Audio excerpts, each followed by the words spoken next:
Кайырлы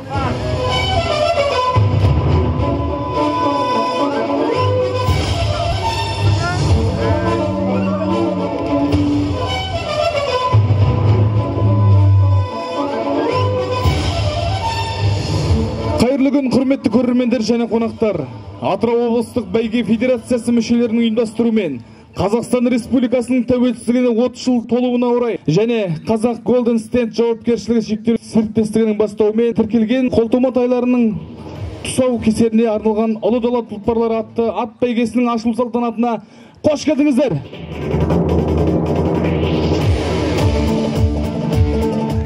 Қазақ халқының ұлттық спорт түрлерінен бірден-бірі көп тарағаны бәйге. Спорттың бұл түрінің өзгеше бір ерекшелігі жазық жерлерде ғана өтіп қоймайды, спортшының өзі мен оның атына жоғары талап қойылатын ойлы қырлы жерлерде өткізіледі. Бәйге спорттың классикалық түрлерін кеңінен таратуға өзінің пайдасын тигізетін сөзсіз. Бәйге ұлттық спорттың ішіндегі маңыздысы. Бұл спорттың түрі ауданымызда алғаш рет өткізілгелі отыр. Бүгінгі ат бәйгесінің ұлттық құндылықтарымызды сақтап, салауатты өмір салтын қалыптастыруда алар орны зор. Ұлттық ат бәйгесін дамытуда ат бәйгелердің еңбегіне табыс. Бүгін додаға түсетін шабандоздарға сәттілік тілейміз. Ендеше қошеметтеріңіз болсын. Сөз Қазақ Golden State жауапкершілігі шектеулі серіктестігінің директоры Ертілеу Оңласын Сатыбалдиевке беріледі. Сіздердің құрмет қошеметтеріңізбен.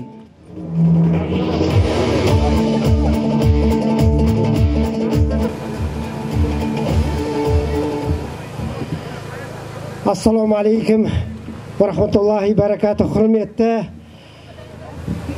Атырау өңірінің жұртшылығы, құрметті жанкүйерлер, құрметті атбегілер, құрметті қонақтар, бүгінгі додалы жарыс барлықтарыңызға құтты болсын. Алла тағала жығылған сүрінгеннен сақтасын. Міне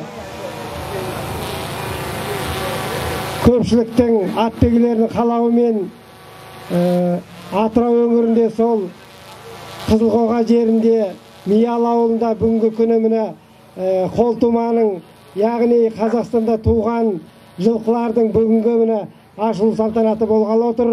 Құтты болсын құрметті ағайындар, осы қолтумаларды қолдап Қызылқоғаның Атшабар, Миялының Атшабар алаңында атшабайық.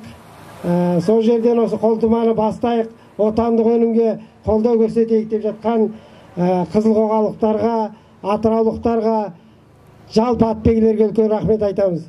Алхамдулилля, мына бүгінгі жарысымыз абыройлы өтсін құрметті ағайындар. Жығылған сүрінгеннен сақтасын, шабандоздарымыз аман болсын. Жұлдызы жанған, тасы өрге домалаған азаматтар иншалла бәйгілі бола берсін. Сәттілік тілейміз барлықтарыңызға. Берекелді қошеметтеріңіз болсын. Ендеше сахнаға Зәуре Жұмағалиеваның орындауындағы туған өлкем Қызылқоға әнін қабыл алыңыздар.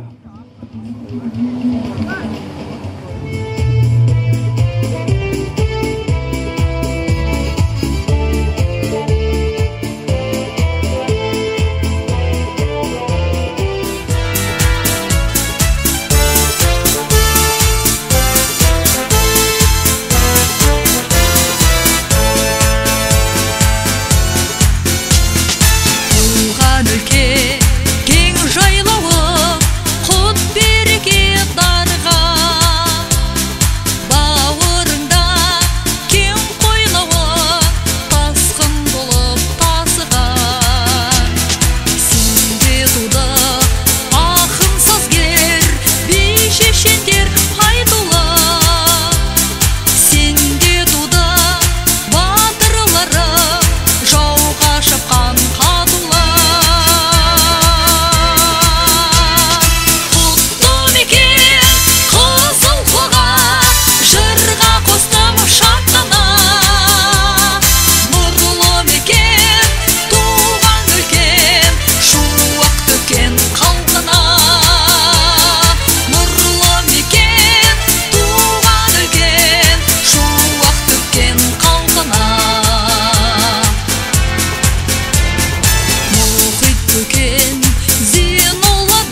бәйге озат аттары, ал бұйыртып бәйгенің алдынан келсең, көкке лақтырып бір күнде азаматтары.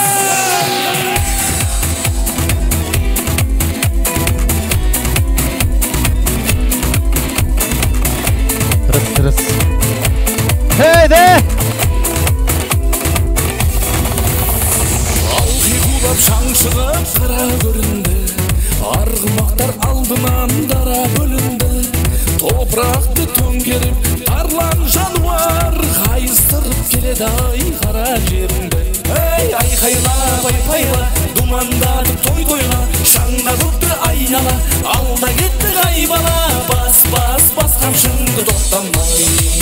Ей айқайла байпайла, думандатып той тойла, шаңға көкті айнала, алда кетті қайбала, бас қамшыңды тоқтамай.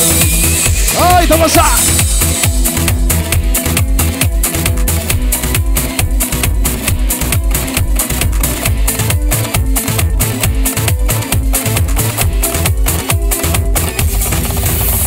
Шашасына жан шықпай шаршамай дара, дүбірмен дүрлікті ән сарайдала, әні кетіп барады жалға жабысқан, желмен бірге жарысып қаршадай бала. Ей айқайла байпайла, думандатып той тойла, шаңға көкті айнала, алда кетті қайбала, бас қамшыңды тоқтамай.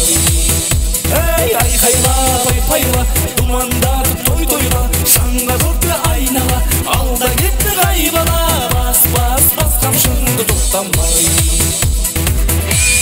Гүлде! Шап! Басқырге!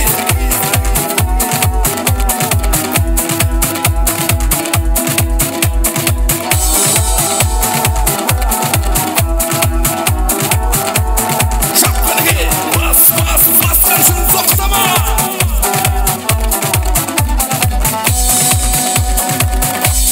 Қаның ойнап мұндайдай жаңғырар кеуде, Жүлдеңді ал бәйгеңнің алдынан келді.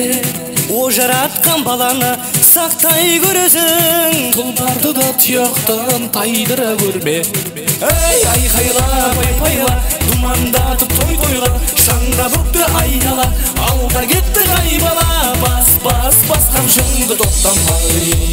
Ей айқайла байпайла, думандатып той тойла, шаңға көкті айнала, алда кетті қайбала, бас қамшыңды тоқтамай.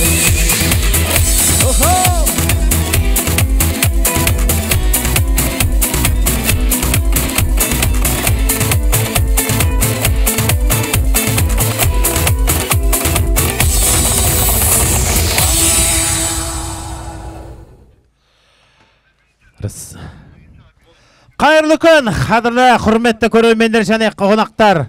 Атырау облысы бәйге федерациясы мүшелерінің ұйымдастыруымен Қазақстан Республикасының тәуелсіздігіне 30 жыл толуына арналған және Қазақ Голден Стейт жауапкершілігі шектеулі серіктестігінің бастауымен тіркелген қолтоматайларының тұсаукесеріне арналған ұлы дала тұлпарлар атты бәйгеге қош келдіңіздер, Қызылқоға халықтар.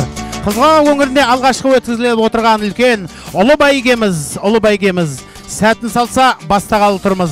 Бүгінгі күні топ бәйгемен жарысымызды ашқалы отырмыз. Олай болса, топ бәйгені таныстырып алдарыңызда өткізуге рұқсат етіңіздер.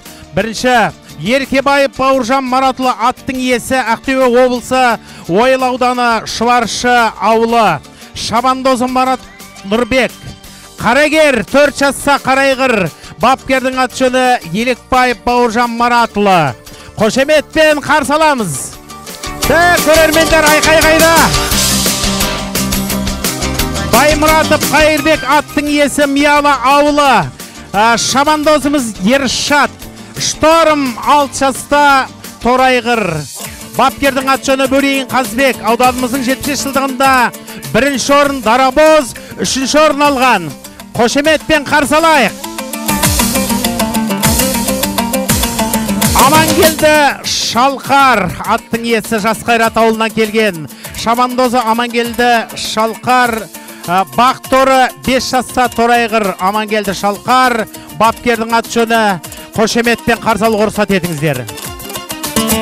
Аттың иесі Төлегенов Бекболат Қаракөл ауылынан келген шабандозымыз Мұқанов Бегалы. Ақбақай 9 жаста Қоңырат. Бапкеріміз Төлегенов Бекболат 2019 жылы Қызылға ауданына 9 мамыр жеңіс мерекесіне арналған үлкен додада 3-ші орын алған. Қыстаубаев Қуаныштың сәйгүлігі Ақтөбе облысы Ойыл ауданы Қаратол ауылынан келген Қаратал. Шабандозымыздың аты Қайыржан Айқын. Жойқын 7 жаста жирен қасқа. Бапкердің аты жөнін қолын қосып Ғабит. Алғаш рет бәйгеге қосқалы тұр. Қошеметпен, айқаймен қиқулап, қарсалайға ағайындар.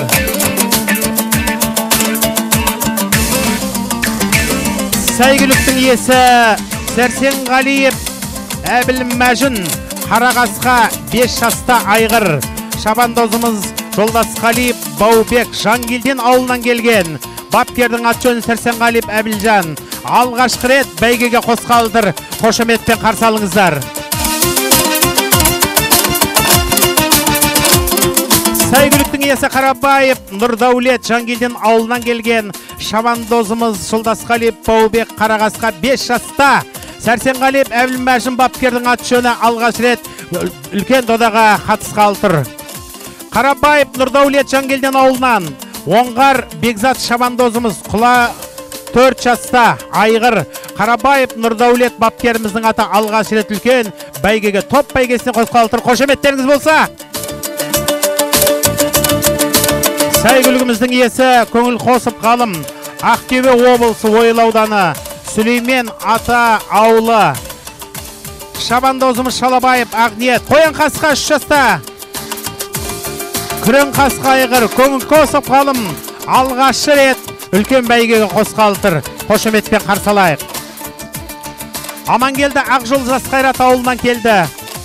Шабандозымыз Нұрқайұлы Мейірбек. Моңғол 4 жаста Дөнен Кертұры. Амангелді Ақжол бапкері алғаш рет одаға қосқалы тұр. Қошеметпен қарсаламыз. Серікбаев Анарбек Тайсойған ауылы.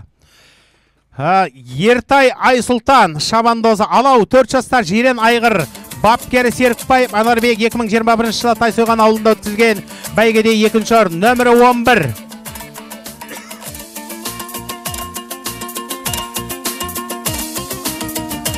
Берниязов Айдын Тайсойған ауылы. Тілек Қабылұлы Досжан шабандозы Ерке Ерен 5 жаста жирен айғыр. Алғаш рет қатысқалы тұр. Шоттықбай Бауыржан бапкері 22-ші нөмір. 9-ші нөмірлі Қайленов Қайрақбайдың Дөнен айғыры бала жирен 3 жаста Жасқайрат ауылы.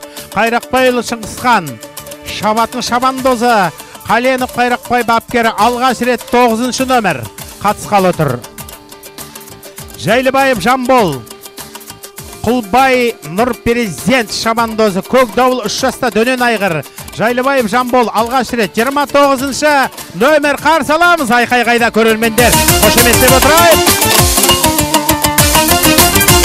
Ибатов Бексұлтан Батыс Қазақстан облысы Орал қаласы.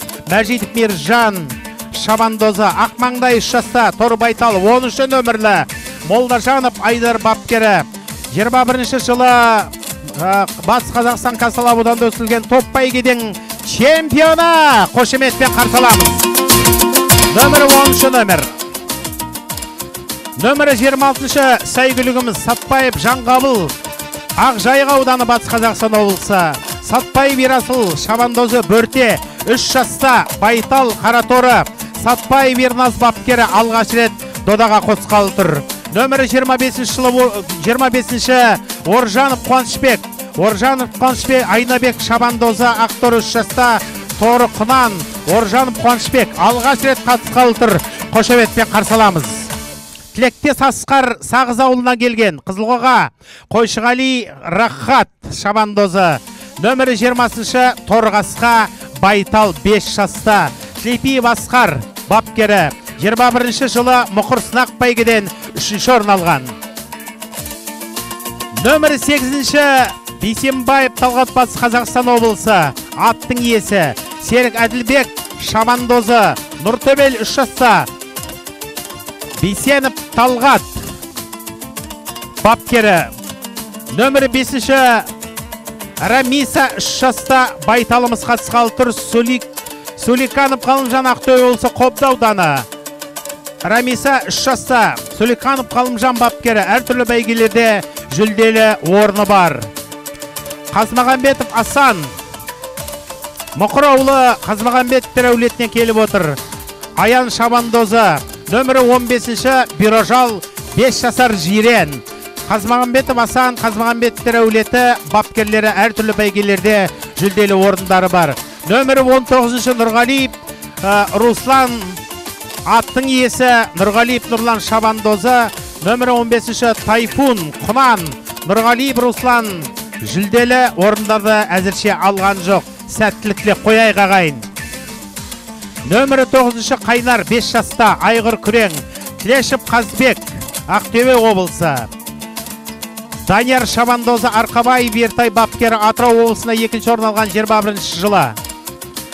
Нөмірі 7-ші Капитан 4 жаста Күрең Айғыр Бейсенов Ертас Батыс Қазақстан облысы Қаратөбе ауданы. Оңғарбаев Шаттық шабандозы. Нөмірі 7 өте бір келсан келген екен, бір қошеметтеп қол соғайық. Алғаш рет жарысқа қатысқалы тұр.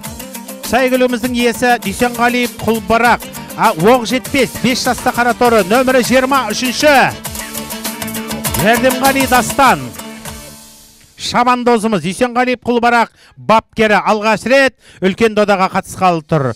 Нөмірі 3-ші Жөкей Қуаныш Қаншайым 3 жаста Торы Байтал. Жұмағазиев Әрсен Батыс Қазақстан облысы Сырым ауданы Жымпит ауылы. Жұмағазиев Әрсен бапкері. Қаншайым 3 жаста Әзимов Болат. Сәйгүліміздің бапкері нөмірі 30-шы бүгінгі үлкен додамызға қатысқалы тұр.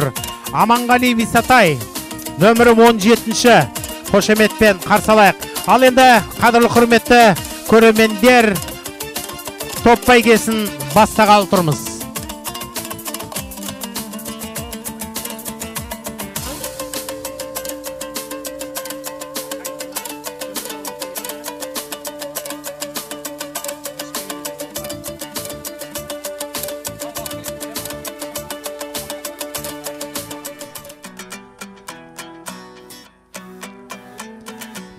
Қадірлі құрметті көрермендер,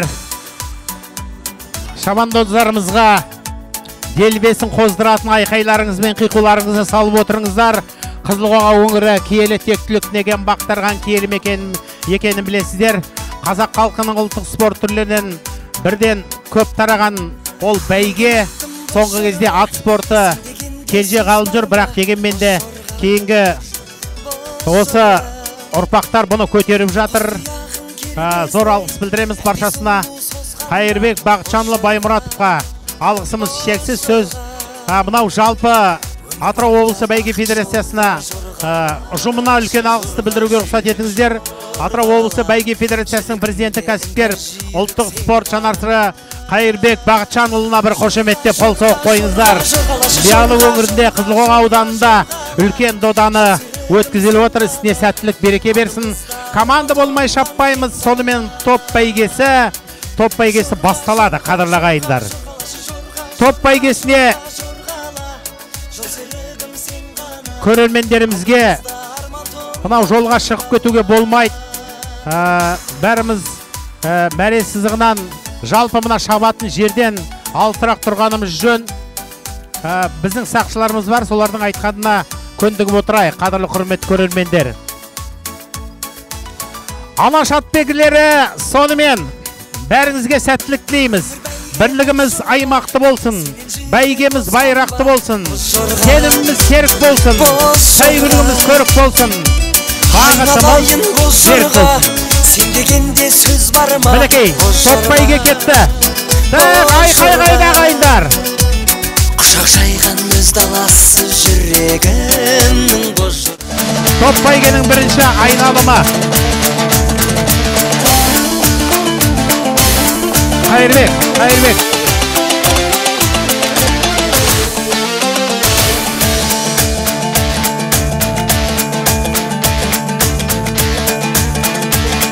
топ бәйгесі 3 шақырымнан 4 айналым тұрады. Бірінші айналымымызға кеттік. Әнді сұлу созғанда боз жорға өмір барда бақыт жолда жорғалашы жорға жүйрік жорғала жүрегімде іңкәр жүйрік сен ғана. Топтың алдын 7-ші нөмірлі тұлпарымыз бастап келе жатыр. Капитан 4 жаста күрең айғыр шауып келе жатыр мінекей. Алғаш рет бұл додаға үлкен аламанға қатысып отырған Бейсенов Ертастың иелігіндегі капитан күрең айғыр. Мінекей бірінші айналым аяқталды. Қанекей көрермендер, шабыт қоздырамыз. Айқайларыңыз қайда, айқайларыңыз. 9-шы нөмір бастап бара жатыр. 7-ші нөмір. 9-шы нөмір. Тілешіп Қазбектің иелігіндегі Данияр тақымдаған Қайнар 5 жаста. Арқабай Бертай Атырау облысында 2-ші орын алған. Осы жылы үлкен додамызда. Бірінші топ кетті. Мінекей 2-ші топта шағатымыз шауып келе жатыр. Қошеметтеп отырамыз. Алла сәттілігін салсын, қадірлі құрметті көрермендер. Мінекей 2-ші айналымға аяқ бастық. 2-ші айналымға аяқ бастық.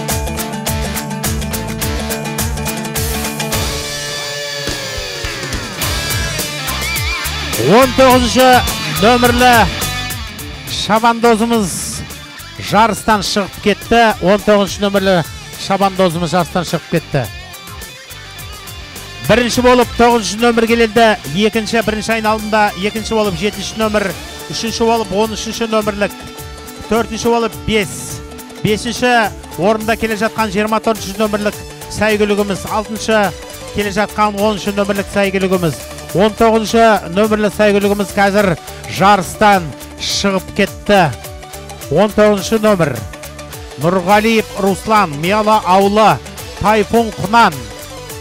Бұрыннан да өзінің жүлдесі жоқ еді. 19-ші нөмір жарыстан шықты. Қалған сәйгүліктеріміздің баршасы 2-ші айналымға аяқ басты. Шабандоздарымыз делбесін қоздыратын айқай-қиқуларыңыз болсын, сәйгүлігіміз сүрінбесін ағайын.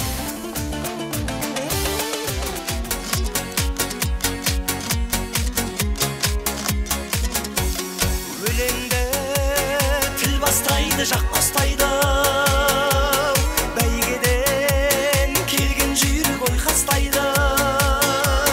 Берейін баста десең, бұл тойды мен бастамай кім бастайды? Ей, саған халқым-ай, мен әнімді айтып-ай, жүрмін шалқып-ай. Ей, саған халқым-ай, мен әнімді айтып-ай, жүрмін шалқып-ай. Мінекей 2-ші айналым. Көрермендер, айқайларыңыз қайда? 9-ші нөмірлі топ бастап бара жатқан 9-ші нөмірлі біздің сәйгүлігіміз, 7-ші нөмірлі сәйгүлігіміз 2-ші, 5-ші нөмірлі сәйгүлігіміз 3-ші, 10-ші нөмірлі сәйгүлігіміз 4-ші кетіп бара жатыр.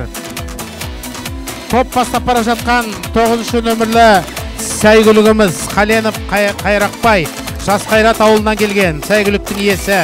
Бала жирен 3 жаста дөнен айғыр. Шабандозы атымызды сәйгүлікті тақымдаған Қайрақбайұлы Шыңғысхан. Мінекей 2-ші айналымға аяқтап 3-ші айналымға кеттік. Бірінші болып келген 9-ші нөмірлі сәйгүлігіміз болса, 2-ші орында келе жатқан 7-ші нөмірлі сәйгүлігіміз. 7-ші нөмірлі сәйгүлігіміз.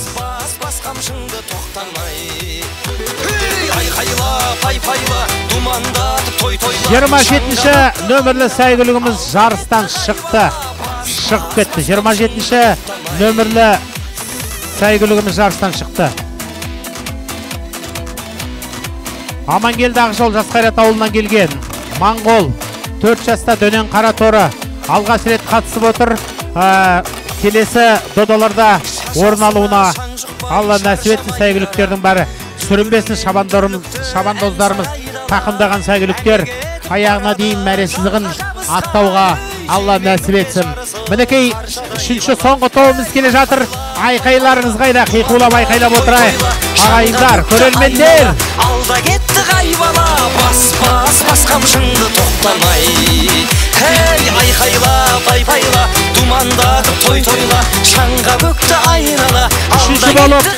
Үшінші болып, екінші айналымда келе жатқан 5-ші нөмірлі сәйгүлігіміз. Қадірлі құрметті көрермендер.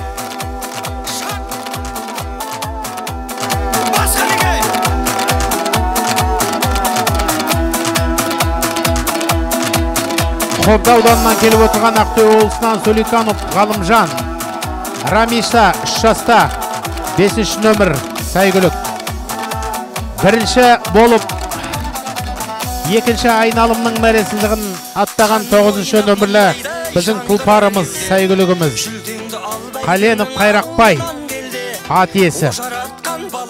Сақтай көрізің, тұлпарды да тұяқтан қалдыра көрме. Эй, айқайла, пайпайла, думанда той-тойла, шаңға бөкті айнала, алда кетті қайбала, бас қамшыңды тоқтамай.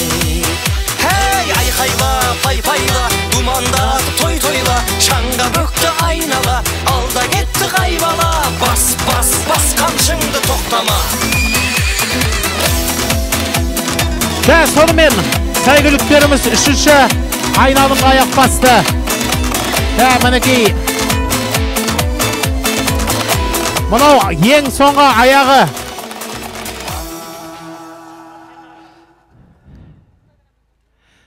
Жиырма 21-ші нөмірлі сәйгүлігіміз. Соңғы айналымға кеттік.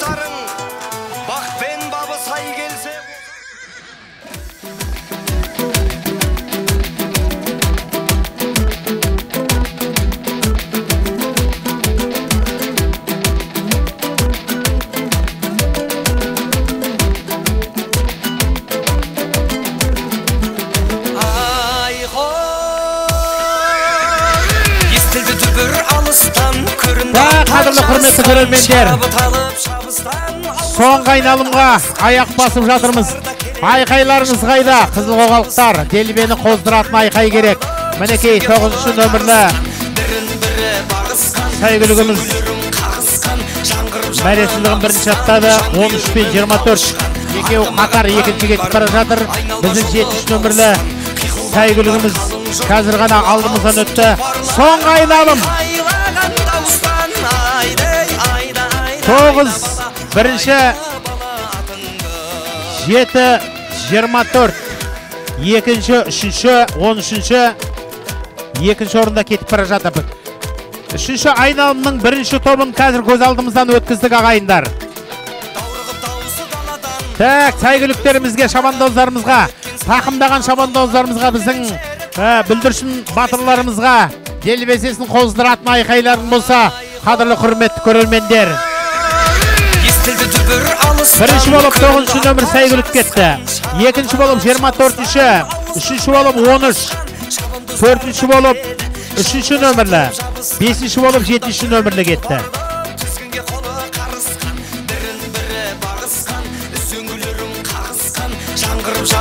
Үш айналымда да алды бермей келе жатқан 9-ші нөмір сәйгүлігіміз. Соңғы айналым аяқ бастық ағайын. Соңғы айналымызға аяқ басып жатырмыз. Ешіп Қазбек Ақтөбе қаласынан келген. Сәйгүлік Қайнар 5 жаста. Күрең айғыр тақымдаған Данияр шабандозымыз. Атырау облысында екінші орын алған 21-ші жылы 9 майда үлкен додада екінші орын алған. Бұрыннан да үлкен додаларға қатысып жүлделі болып жүрген.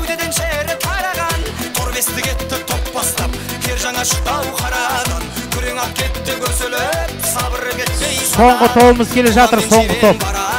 Топырақ шашып тағадан, кекілін желге сүйдіріп, кератта шықау сағадан, маңдайым күнге күйдіріп, көкшұбар көзін қадаған, құйрығын жалын түйдіріп, қара кергетті құлпырып, жануар жасы жараған. Ей, айқай қайдағайын.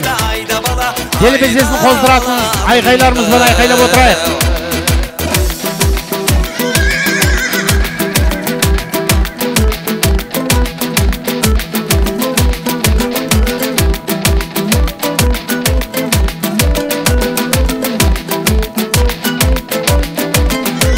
Сонымен соңғы айналымыздың аяқталуына бірер минут қалды.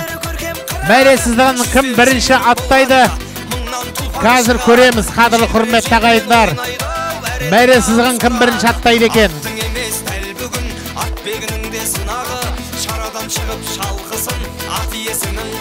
Так, шап, жануар, шап!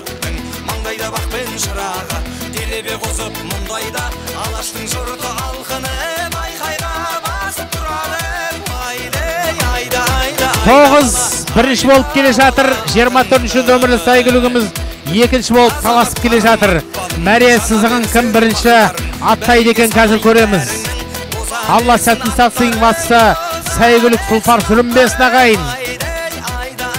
Ақтөбе қаласынан келген Тілешіп Қазбектің игілігіндегі тақымдаған Данияр шабандозымыз Қайнар, 5 жастағы Қайнар топ бастап келе жатыр әзірше. 24-ші нөмірлі сәйгүлігіміз таласуда. Мінекей, 9-ші нөмірлі біздің сәйгүлігіміз бірінші болып кетті. Мәре сызығын аттады. Екінші болып кім келер екен көреміз. Екінші болып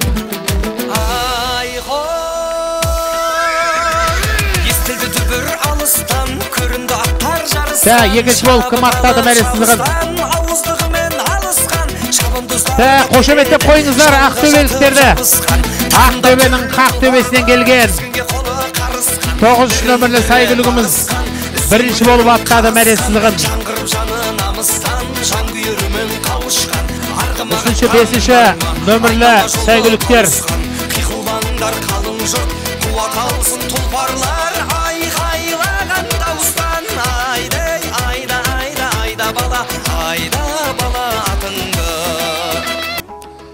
Ал енді қадірлі құрметті көрермендер, қызылқоғалықтар,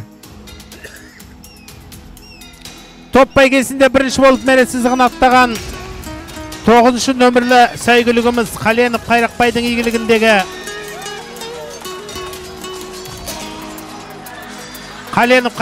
игілігіндегі Жас Қайрат ауылынан келген бала жирен 3 жаста Қаленов Қайрақбай алғаш рет үлкен додаға қатысып отыр.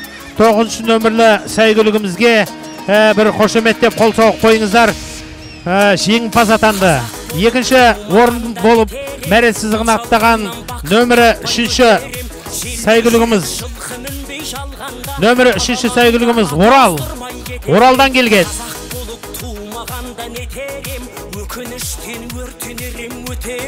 Үшінші болып мәре сызығын аттаған нөмірі 5-ші біздің сәйгүлігіміз. Төртінші болып мәре сызығын аттаған нөмірі 24-ші сәйгүлігіміз. Ал жүлделеріңіз құтты болсын деп бір қол соғып айқайлап қояйық көрермендер. Мен қазақпын, түрім қазақ, тіл қазақ. Мен қазақпын. Нөмірі 24-ші сәйгүлігіміз. Баймұратов Қайырбек, Мелауылы, Шторм, 6 жаста. Аламан бәйге 21 шақырым 7 айналымнан тұрады.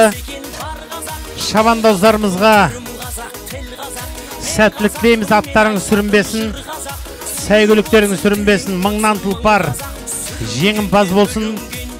Олай болатын болса, аламан бәйгемізді бастағалы тұрмыз. Аламан бәйгені жинайық, қазір сөреден өткіземіз. Қадірлі құрметті ағайындар, бұл аламан бәйгеге қатысқалы отырған сәйгүліктеріміздің бәрі осал емес. Талай-талай үлкен жүлделі орындарды алып жүрген, жеңімпаз болып жүрген сәйгүліктеріміздің бәрі мінекей Қызылқоғаның төрінде, Тобанияздың ту тіккен жерінде, Халел ғалымның қаламының ұшталған жерінде, Шернияздың шеру тартқан жерінде, шіркін талайларға арман болған төрт түліктің мекенінде өткелі тұр алғаш рет. Олай болатын болса, қадірлі құрметті ағайындар, тектілік түнеген бақтарған киелі мекенде әрине тектілердің, жалпы сәйгүліктердің, жүйріктердің тұяғының дүбірі естілуі тиіс. Олай болатын болса, әрбір сәйгүліктеріміз шапқан уақытта дербені қоздыратын айқайларыңыз болса, нұр үстіне нұр ағайындар. Сонымен біздің аламан бәйгені сәйгүліктерімізді жинайық түгел, шабандоздарымызды, тақымдаған шабандоздарымызды әрине таныстырып, сөреден өткіземіз, қадірлі құрметті ағайындар. Олай болатын болса, біздер бастағалы тұрмыз. Сонымен, қадірлі құрметті көрермендер, Қазақстан Республикасының тәуелсіздігінің 30 жылдығына орай ұйымдастырылып жатқан Ұлы Дала Тұлпары бәйге федерациясының, облыстық бәйге федерациясының ұйымдастыруымен өтіп атқан аламан бәйгені сөреден өткіземіз. Олай болатын болса, нөмірі 35-ші көгершін 7 жаста қоңыр көк айғырымыз. Мынау сәйгүліктің иесі көңіл қосып қалым Ақтөбе облысы Ойыл ауданы Сүлеймен ата ауылы Қайыржанов Айқынби тақымдаған көгершінді ортаға шақырамыз. Көгершін атты 7 жастағы қоңыр көкті. Көңіл қосып қалым бапкері алғаш рет үлкен додаға қатысып отыр. Нөмірі 35. Мінекей өтіп бара жатыр, қошеметтеріңіз болса. Нөмірі 34-ші Жирен Қасқа 9 жастағы атымызды сөреден өткізейік. Сәрсенғалиев Әбілжан Жангелден ауылы Қызылқоға өздеріңізге белгілі Жолдасқалиев Баубек тақымдаған. Сәрсенғалиев Әбілжан баптаған, бұрын жүлделі орын алынбаған, алғаш рет қатысып отыр. 34-ші нөмірлі сәйгүлігімізді қошеметпен қиқулап, айқайлап өткізуге атсалысайық көрермендер.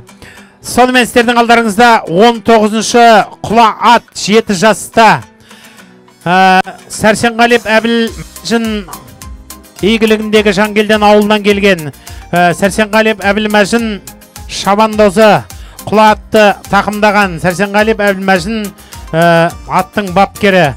Нөмірі 3-ші Құрмет 5 жаста Қарайғырды ортаға шақырайық. Нұрғазиев Талап Жылой ауданы Шоқпартағай ауылынан келген. Еркін Жайдарбек тақымдаған, Қайрат Данабек баптаған. 21 жылы Жылой ауданындағы 1984 жылғы мектеп бітірушілердің 20 жылығында ұйымдастырылған топ бәйгенің чемпионы. Нөмірі 3-ші сәйгүлігімізді қарсалайық ағайын. Нөмірі 19. Нөмірі 3-ші сәйгүлігіміз Нұрғазиев Талап Жылой ауданы Шоқпартағай ауылы. Еркін Жайдарбек тақымдаған Құрмет 5 жаста. Орындаға ие болып жүрген сәйгүліктің бірі. Нөмірі Сүйіншбаев Дәурен елі кеткен Асқарлы Бектеміз тақымдаған Торы 3 жаста. Нөмірі 20. Сүйіншбаев Дәурен баптаған алғашқы рет қатысып отыр. Қошеметтеріңіз болса. Нөмірі 38. Айтөбел 5 жаста. Аттың иесі Исаев Теміржан Тайсойған ауылы. Сәрсенбай Әрсен тақымдаған Исаев Теміржан баптаған жүлде 3 рет Тайсойған Қарабауда 1-ші орын, Атырауда үлдіген жүлделі орынға ие болып жүрген біздің сәйгүлігіміз. Нөмірі 11-ші Бумер 6 жаста Айғыр Қара Қасымов Айбек баптаған Борам ұлы Нұрдәулет тақымдаған Салықов Бекболат Мұқыраулы ат иесі. Мұхитов Медет Тасшағылаулы иелігіндегі Ғапорлы Қойшығали тақымдаған Буырыл 5 жаста Мұхитов Медет баптаған 21-ші нөмірлі шабандозымызды ортаға шақырамыз. Қошеметтеріңіз болса. 21. Нөмірі 7-ші Абадан 4 жаста Сатпаев Ерназ баптаған Сатпаев Ерасыл тақымдаған Сатпаев Жанғабыл елі кеткен Батыс Қазақстан облысы Ақжайық ауданынан келген шабандозымыз ортаға шақырайық. Нөмір 7 киелі сан 20-20 жылдары Батыс Қазақстанда өткізген бәйгелерден 1-ші, 2-ші, 3-ші орын иеленіп жүр. Жылда орын иеленеді, бір қошеметтеп қол соғып қойы. Нөмірі 18-ші Заман 5 жасар Қара Торы Айғыр Райымбек Нұрбек баптаған Серік Әділбек тақымдаған Есенғалиев Берік елі кеткен Батыс Қазақстан облысы. Нөмірі 18-ші.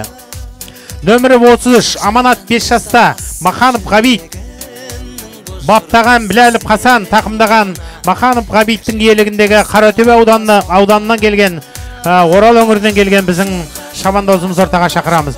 Нөмірі 10-шы Патап 5 жасар Қазмағамбетов Асан Мұқыраулы.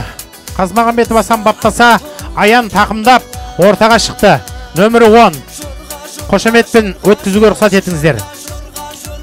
Нөмірі 1-ші алғаш рет қатысып отқан Қайсар 5 жаста Мұратұлы Нұралы Жас Қайрат ауылы. Алғаш рет қатысып отыр. Нөмірі 27 Қамзин Дәурен Бұқо Батыс Қазақстан облысы Сырым ауданы Бүркіті Биресіл тақымдаған Үміт 3 жаста Қамзин Дәурен баптаған. Нөмірі 5-ші Исағалиев Манас ат иелігіне иесі Батыс Қазақстан облысы Тасқала ауданы Мерей ауылы. Мұханғалиев Әрсен тақымдаған Исағалиев Манас баптаған Көкбас 4 жаста. Нөмірі 22-ші Жиенқұлып Бакош иелігіндегі Қаршыға 7 жаста Асқатұлы Қайсар тақымдаса Жиенқұлып Бакош баптады. Нөмірі 22. Нөмірі 15 Ақмоншақ 3 жаста Тұрақбай Мүслім иелігінде Ақтөбе облысы Бесқоспа ауылы. Ақмоншақ 3 жаста Тұрақбай Мүслім баптады. Әбу Мәлік тақымдап келе жатыр. Нөмірі 2-ші Сүйрік Айдарып Бауыржан Мұқыр Айдарып Бауыржан баптаған. Айдарып Бауыржан Мұқыраулы Керей Асылхан тақымдап келе жатыр. Нөмірі 2-ші. Нөмірі 16-ші алғаш рет қатысып отқан Көңіл Қосып Қазиз иелігіндегі Нұралы Дулат тақымдаса Ұшар 7 жаста Көңіл Қосып Қазиз баптаған. Алғаш рет қатысып отыр. 16 бір қошеметте қойайық қадірлі ағайындар. Айқайларыңыз қайда, көрермендер естілмей жатыр. Алғаш рет қатысып отырған нөмірі 6-шы Табылды Дамир баптаған Тасқын 4 жаста. Алғаш рет қатысып отқан нөмірі 20 Ермұхамбетов Оққан Ұзақ баптаған Талғат тақымдаған. Аламан бәйге басталғалтыр, сәттілік дейміз қадірлі құрметті көрермендер.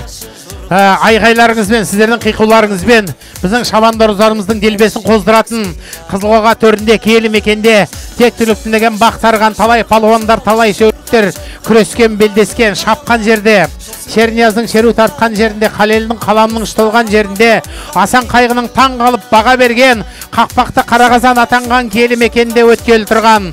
Әрине біздің бүгінгі додамыз құтты болсын. Бісміллә деп бір Аллаға сыйынып, біздің аламан бәйгемізді бастағалы тұрмыз. Нөмірі 24-ші Ершат Баймұратов Қайырбек ат иесі Айкел Ершат баптаған. Нөмірі 17-ші сәйгілігіміз Нұрдәулет Ершат шабандоз Нұрдәулет баптаған.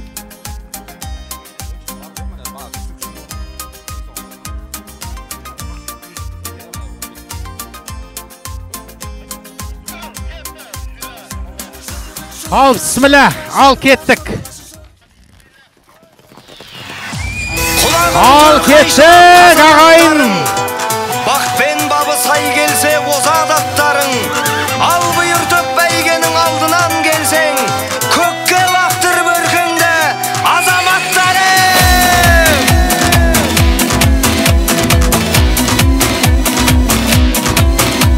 Ей, бәрекелді, шап қазақ.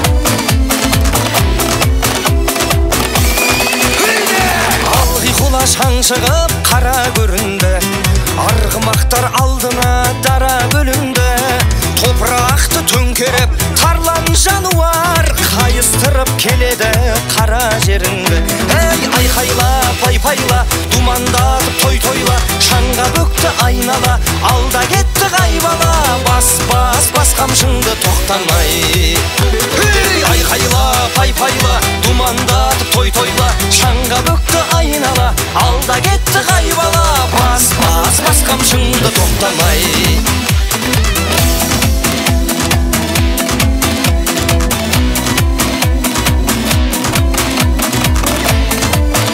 Ейде, аламан бәйгеміз 21 шақырым 7 айналымнан тұрады. Бірінші айналымға айықпастық Алла сәтін салсын ағайын. Әне кетіп барады жалға жабысқан, үй желмен бірге жарысып қаршадай бала. Ей, айқайла, пай-пайла, думандатып той-тойла, шаңға көкті айнала, алда кетті қайбала. Бас қамшыңды тоқтамай. Ей, айқайла, пай-пайла, думандатып той-тойла, шаңға көкті айнала, алда кетті қайбала. Бас қамшыңды тоқтамай.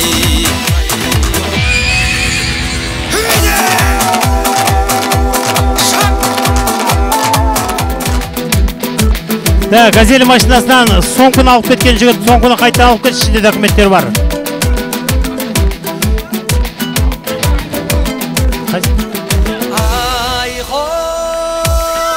24 нөміріміз бастап келе жатыр. Аламан бәйгені бір қошеметтеп айқайлап отырайық.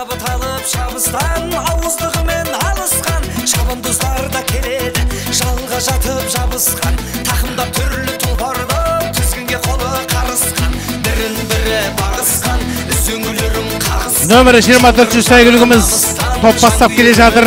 Қадірлі ағайындар, айқайларыңыз болса, айқайлап қиқулап отырайық ағайындар. Мінекей, нөмірі 24 сәйгүлігіміз топ бастап келе жатыр. Баймұратов, Қайырбек игілігіндегі Ержат тақымдаған Айкел 15-24 бастап келе жатыр. Үшінші нөмір Ақмоншақ, Ақтөбе облысы. 15-ші нөмір Ақмоншақ. Ақтөбеліктердің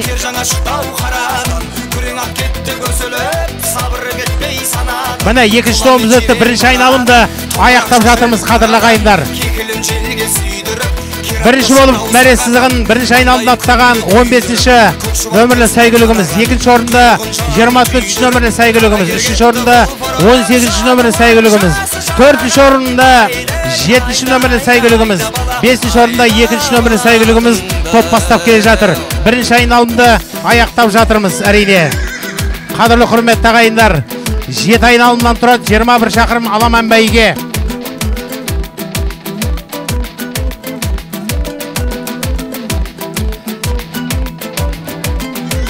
Мінекей, 19 нөмір алдымыздан өтіп бара жатыр. Айқайлап, қиқылап отырайық. 35-29 нөмірлі сәйгүліктеріміздің елбесін қоздыратын қиқуларыңыз болса.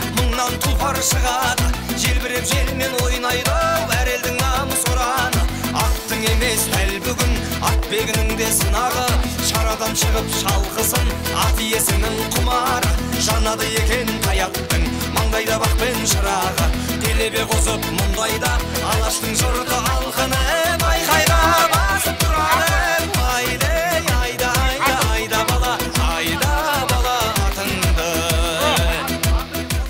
Қызылқоға төрінде осындай сәйгүлікті тұлпар шаппағанда қай жерде шабады? Міне екінші айналымның да аяқталуына азғана қалды. Бірінші болып мәресізігін кім аттайтынын қазір көреміз қадірлі ағайындар. Олай болатын болса, нөмірі қазір нөмірді көре алмай жатырмыз.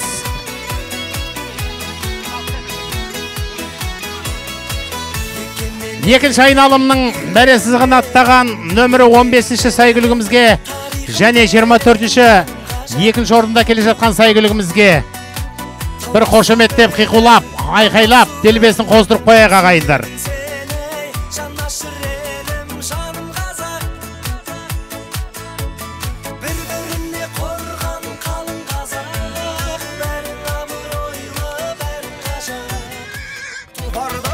Он бес бірінші болып аттады, 24-2, 7 үшінші, 18 төртінші, үшінші нөмірлі сәйгүлігіміз 5-ші кетіп бара жатыр.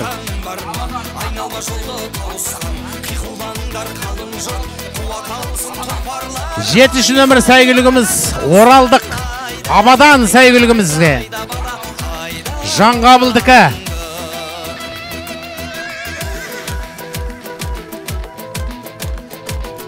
Ұлттық спортымызға жанашыр болып жүрген Жанғабыл мырзаға да бір қошеметтеп қол соғып қойыңыздар.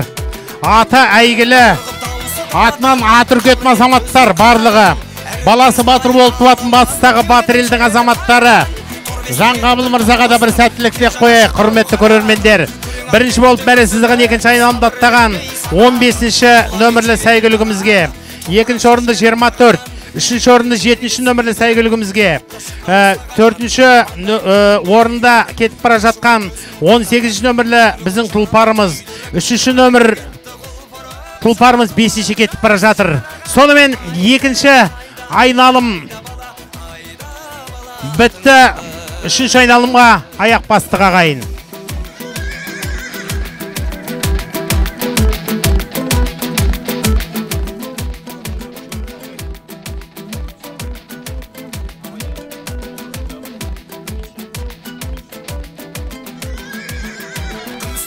Мына сәйгүліктеріміздің соңғы тобы келе жатыр.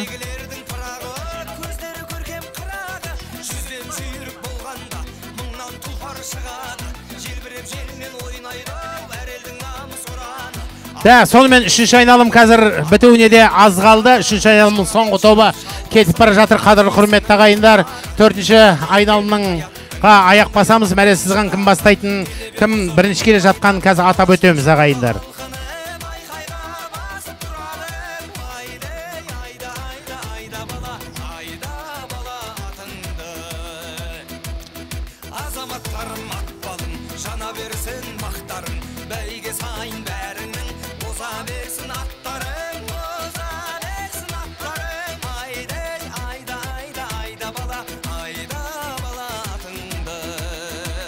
Міне соңғы тобымыз өтіп жатыр.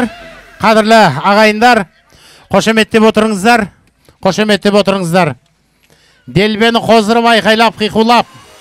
Мынау Қызылқоғаның төріндегі төскейден төртлік малы кетпеген, төртлік малдың мекені киелі мекенде өтіп жатқан, Қызылқоғаның қақ төрінде өтіп жатқан, Қызылқоғаның кіндігінде өтіп жатқан бүгінгі додамыз құтты болсын ағайындар. Бұл жарыстың басы мен аяғы болмасын. Ары қарай біздің ат бәйгесінің осы жанашырлары, ат спорттың жанашырлары, ұлттық спортымызды ары қарай жетілдіруге атсалысқан азаматтарға қазірлі еңбектеріне толағай табыс тілеп қойыңыздар ағайындар.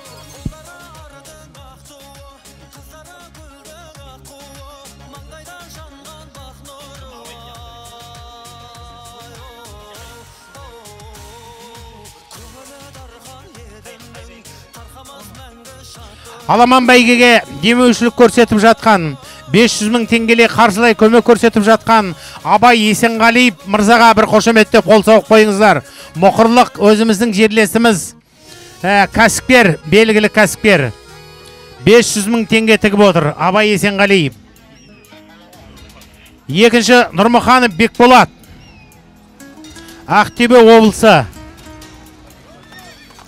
Алихан шаруа қожалығы. Қошеметтеп қойыңыздар біздің демеушілерімізді ағайындар. Демеушілер көбейе берсін. Кәсіптеріңізге Алла береке берсін деп бір қошеметтеп қойыңыздар.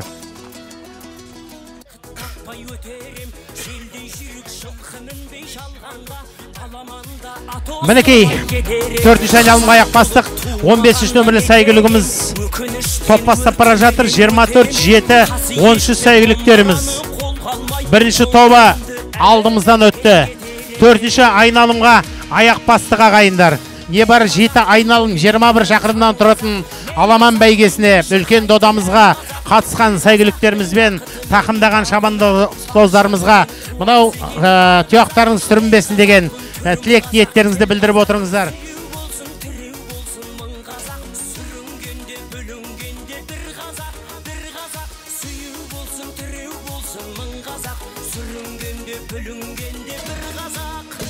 Сонымен біздің шабандоздарымыз 4-ші айналымға кетті.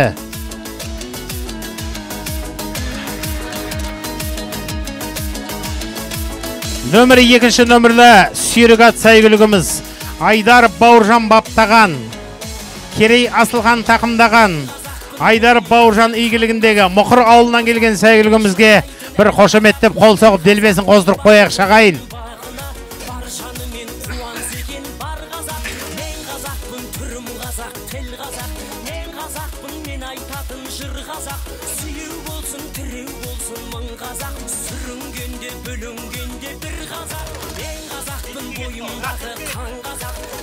Төртінші айналымға мінекей 4-ші айналымды да жартылап тастады біздің сәйгүліктеріміз.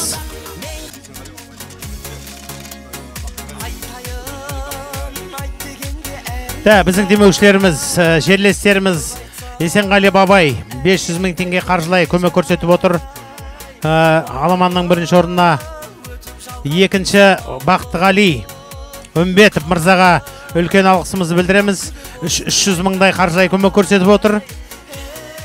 Бекболат Ақтөбе облысы Алихан шаруа қожалығы 200 000 демеушілік көрсетіп отыр.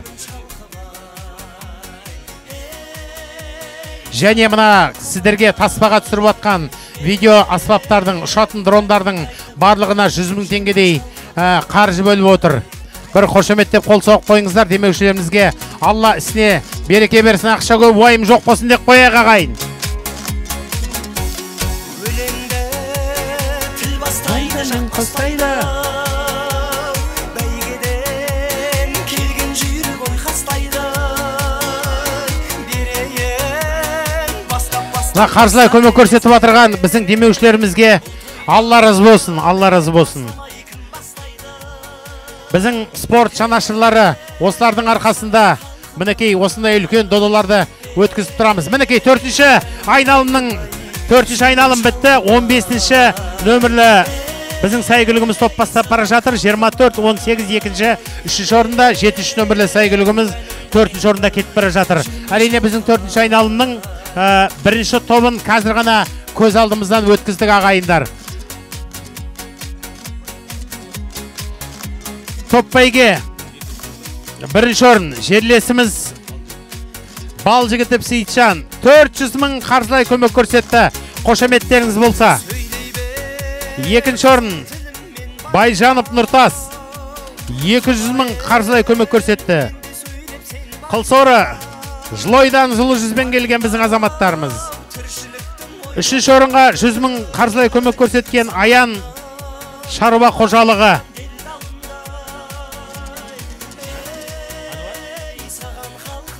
Директоры Ануар Аманғалиев. Мінекей 4-ші айналым.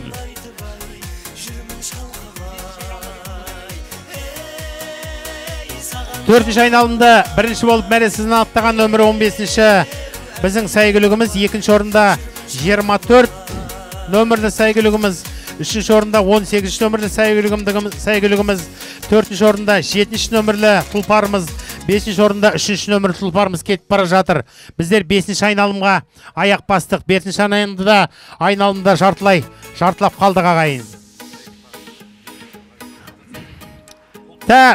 Сай жарыста жерлесіміз Мұқырлық Жақсиев Қабидолла бірінші орынға мотоцикл қойып отыр.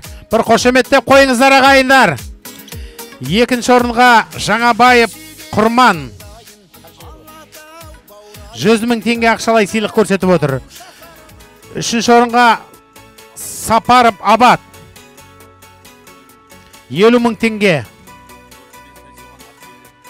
Төртінші, бесінші Тайсойған атбегілері. Қаржылай көмек көрсетіп атқан біздің жерлестерімізге, әрине Жақсиев Ғабидоллаға, Жаңабаев Құрманға, Сапаров Абатқа Алла разы болсын. Тайсойған атбегілеріне Алла разы болсын.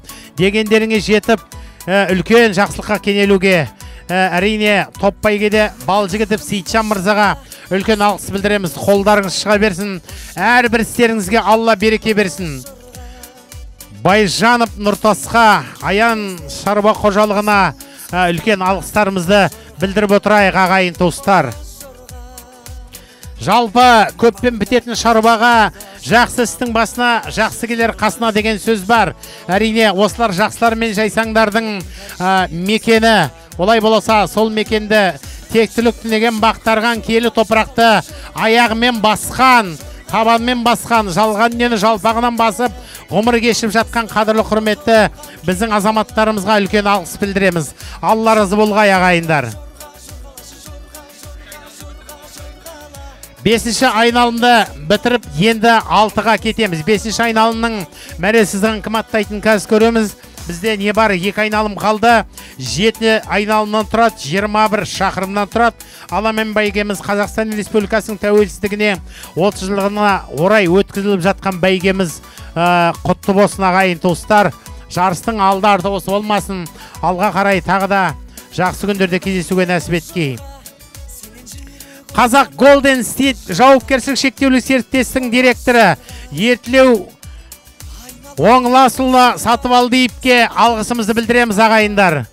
Жетелі қыздың жеті бұрым шашындай сыланып жатқан Жетісу өңірінен арнайы Алматыдан нулы жер Миялыға келіп отылы Ертілеу ағамызға бір қошеметтеп қол соғып қойыңыздар шағайындар. Ат спорымыздың жанашыры қолтумамызды бастап жүрген, ат иеліктеріне үлкен жасылық ниет ақпатасын беріп жүрген аузы дуалы Ертілеу ағамыз біздің ортамызда. Қызылқоға төрінде Миялыда бір тұрып қой шаға, бір тұрып. Халық қол соғып қойсын сізге. Айқай қайда қайындар. Мінекей, Алла деп, Аллаға сыйынып Аламан бәйгеміздің 5-ші айналымын аяқтап, 6-шы айналымға кеттік. Нөмірі 15-ші біздің сәйгілігіміз топ бастап бара жатыр. 24 пен 13 қатар кетіп бара жатыр.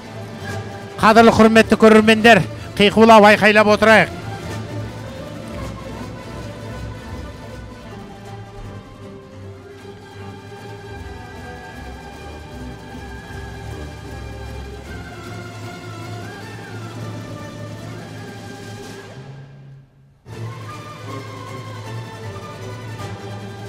Мінекей 5-ші айналымды аяқтаған Аламан бәйгенің екінші тобы. Делбесін қоздыратын айқайларыңыз бен қошеметтеріңізді көрсетіп отырыңыздар.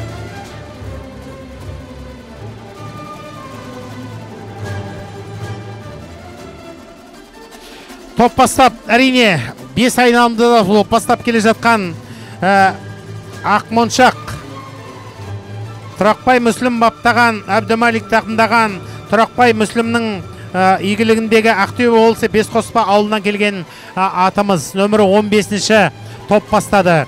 24-ші нөмірлі екінші болып кетіп бара жатырған өздеріңіздің жерлестеріңіз Байымұратов Қайырбек игілігіндегі Ершат тақымдаған Айкел атымыз.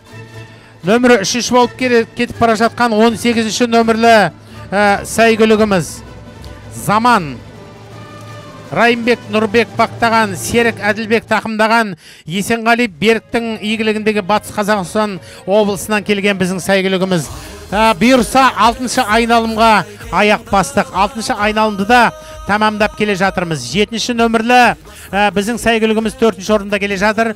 5-ші болып келе жатқан нөмірі 1-ші сәйгілігіміз. Олай болатын болса, біздің демеушілерімізге, әрине атбегілерімізге, бапкерлерімізге, бап шабама, бақ шабама деген бүгінгі күні баптаған сәйгіліктеріңізге бақ қонсын деп тілейміз ағайындар.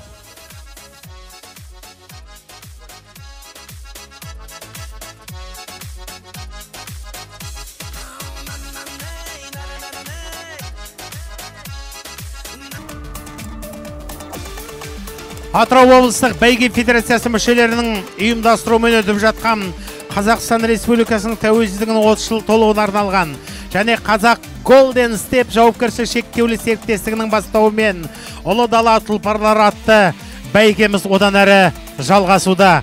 Ұйымдастырушылар алқасына, төрешілерімізге алғыс білдіреміз ағайын туыстар. Біздің көрермендеріміздің өзі біз үшін осы жерге келіп, көзбен көріп үлкен бәйгеге қатысып отқан көрермендерімізге Алла разы болсын баршаңызға.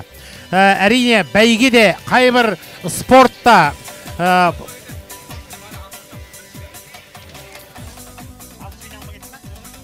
соңғы айналымға кетті. Ақмоншақ Сүйрік бірінші келе жатыр. Бір қошеметтеріңізді, қызылқоғалықтар. Бірінші болып мінекей 15-ші нөмірлі. 15-ші нөмірлі біздің сәйгүлігіміз бірінші болып мәресіздігін аттады. Соңғы айналым, ағайын. Соңғы айналым, айқай қайда, айқай. Хайде!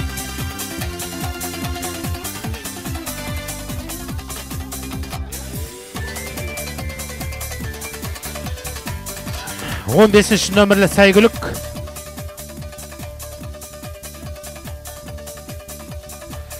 Он бесінші нөмірлі сәйгүлігіміз бірінші болып мәресіздігін аттады.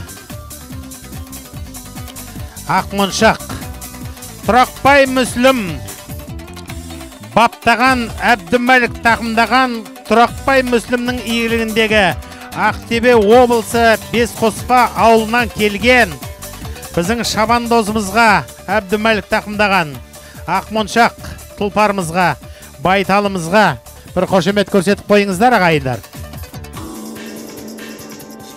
Мен сенімдімін бірінші орын алатынына. Құдай қаласа бұйырса. Етлеп аға, солай емес пе?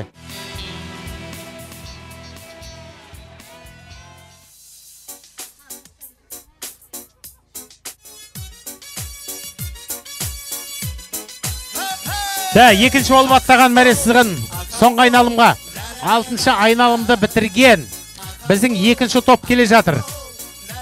Екінші топ келе жатыр. Соңғы айналымға аяқ бастық ағайын. Шап тұлпар! Шап! Хей! Шап қазақ! Нөмірі 7-ші және 1-ші тұлпарымыз біздің кетіп бара жатқан нөмірі 7-ші Сатпаев Ерназ баптаған Абадан 4 жаста. Сатпаев Ерасыл тақымдап келе жатыр. Сатпаев Жаңғабыл Батыс Қазақстан облысы Ақжайық ауданы.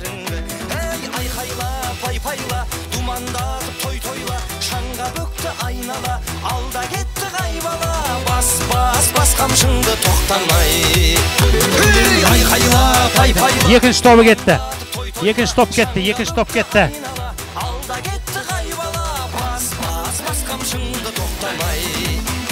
Соңғы айналым ағайындар. Аламан бәйгенің соңғы айналымы. Тай бәйгемізге дайындала берейік. Маған тайдың қағазын алып келсеңіздер. Тайдың қағазын алып келіңіздер маған. Тайдың протоколы керек. Бірінші кетіп бара жатқан 15-ші біздің сәйгүлігіміз жаңа ғана таныстырып өттік. Нөмірі 7-ші сәйгүлігіміз екінші болып кетіп бара жатыр. Нөмірі 7-ші сәйгүлігіміз Батыс Қазақстан облысы Жаңғабылдың игілігіндегі, Сатпаев Жаңғабылдың игілігіндегі сәйгүлік. Нөмірі 1-ші сәйгүлігіміз 3-ші болып кетіп бара жатыр ағайын. Нөмірі 1-ші сәйгүлігіміз алғаш рет қатысып отыр. Айбек Дәменов баптаған Қайсар. Қайсар атты 5 жастағы қоңыр айғыр. Данияр тақымдаса Мұратәлі Нұралың игілігіндегі жас қайрат аулы.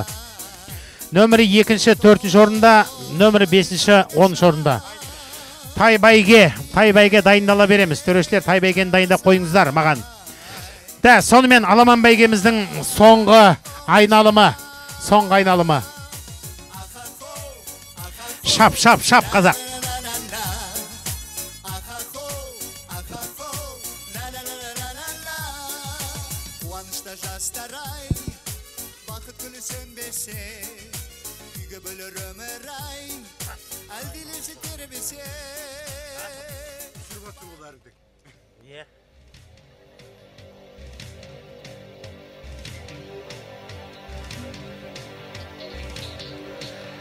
Сөз қисынын табамын, жүректен оза шабамын, сәйгүлікпен бірге мәреге алқынып менде барамын деп келіп отырған көрермендер. Айқай қиқуларыңызды білдіріп отырыңыздар. Мінекей соңғы 7-ші айналымды да аяқтап қалдық. Мәресізігін кім болып бірінші аттайтынын қазір айтып сіздерге паш етеміз ағайындар.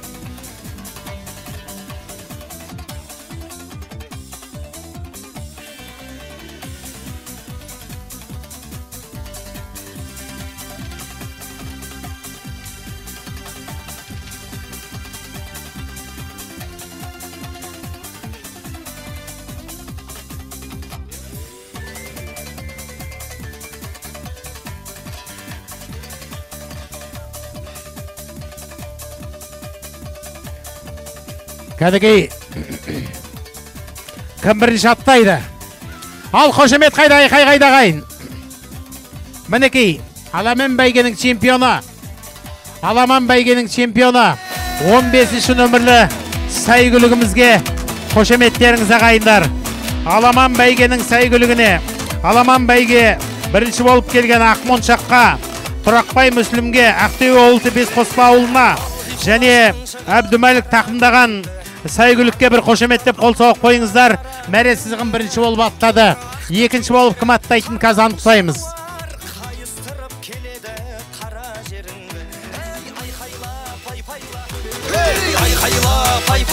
Шар музыканы. Шап. Алда кетті қайбала. Бас қамшыңды тоқтамай. Мінекей, екінші болып келген. Нөмірі 7-ші сәйгүлігіміз, 3-ші болып келген нөмірі 1-ші сәйгүлігіміз. Екінші болып келген нөмірі 7-ші сәйгүлігіміз Жанғабыл Сатпаев. Батыс Қазақстан облысы Ақжайық ауданы иеленген. Сатпаев Ерасыл тақымдаған, Сатпаев Ерназ баптаған. Абадан екінші орын келді. Қошеметтеріңіз болса ағайындар. Үшінші орында Қайсар 5 жастағы Қоңыр Айғыр, Айбек Дәменов баптаған. Данияр тақымдаған, Мұраталы Нұралының иелігіндегі Жас Қайрат ауылынан келген шабандозымыз 3-ші болып мәре сызығын аттады ағайындар. Қошеметтеріңіз қайда? Қошеметтеріңіз қайда?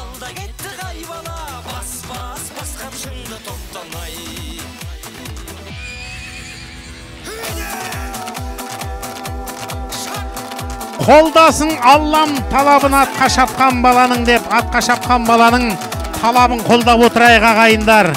Атбегілер ат қосқан бәріне бірдей қарадым деп. Бұла атбегілерге ат қосқан, атбегілерге тақымдаған шабандоздарға Алла разы болсын баршаңызға ағайындар. Мінекей өте тамаша. Біздер аламан бәйген осымен аяқтадық. Екінші тобымыз әлі шауып келе жатыр.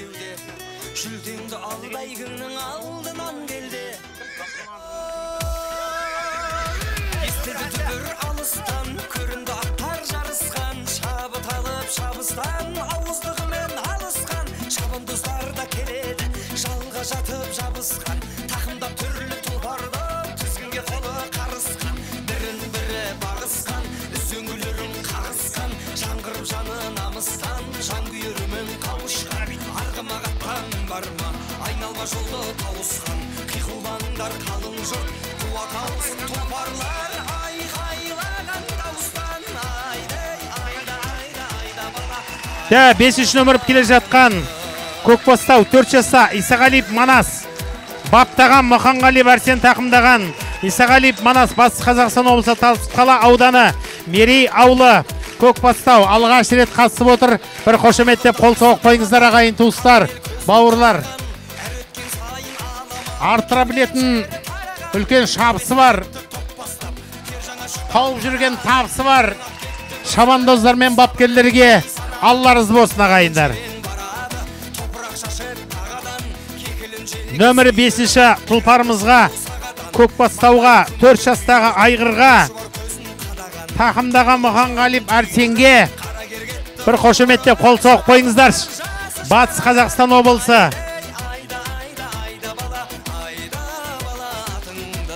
Тасқала ауданы Мерей ауылынан келген. Жарайсың шабандоз. Белгілі жүйрік білінер, терлеп көбік шашқанда, 3 айналып, 4 айналып, 7 айналып мәреден, алдын ора басқанда деген.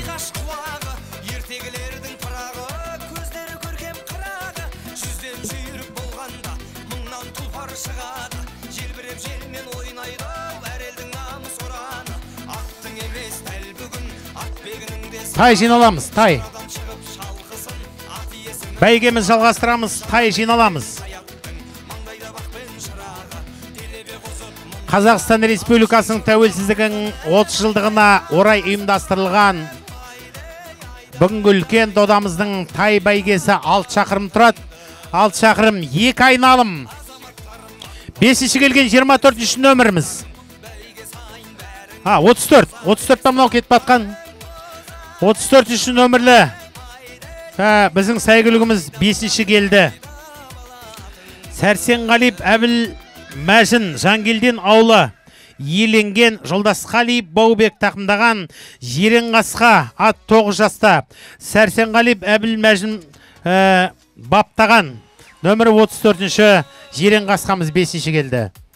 1-ші орынды 15, 2-ші орынды 7, 3-ші орынды 1, 4-ші орынды 5, Батыс Қазақстан 5-ші орында 34 Жангелдин. Қазір байрағымызды әрине байлаймыз. Тай бәйгесіне дайындалайық ағайындар. Тай жиналамыз, тай бәйге жиналамыз. Қазақпын, түрім қазақ, тел қазақ, мен қазақпын, мен айтатын жыр қазақ, сүйеу болсын, тіреу болсын, мың қазақ, сүрінгенде Тай бәйгесін бастағалы тұрмыз. Чиптар тексерілді. Сақтандыру полистер бар. Шабандоздарымызға, тақымдаған шабандоздарымызға Алла сәтін салсын.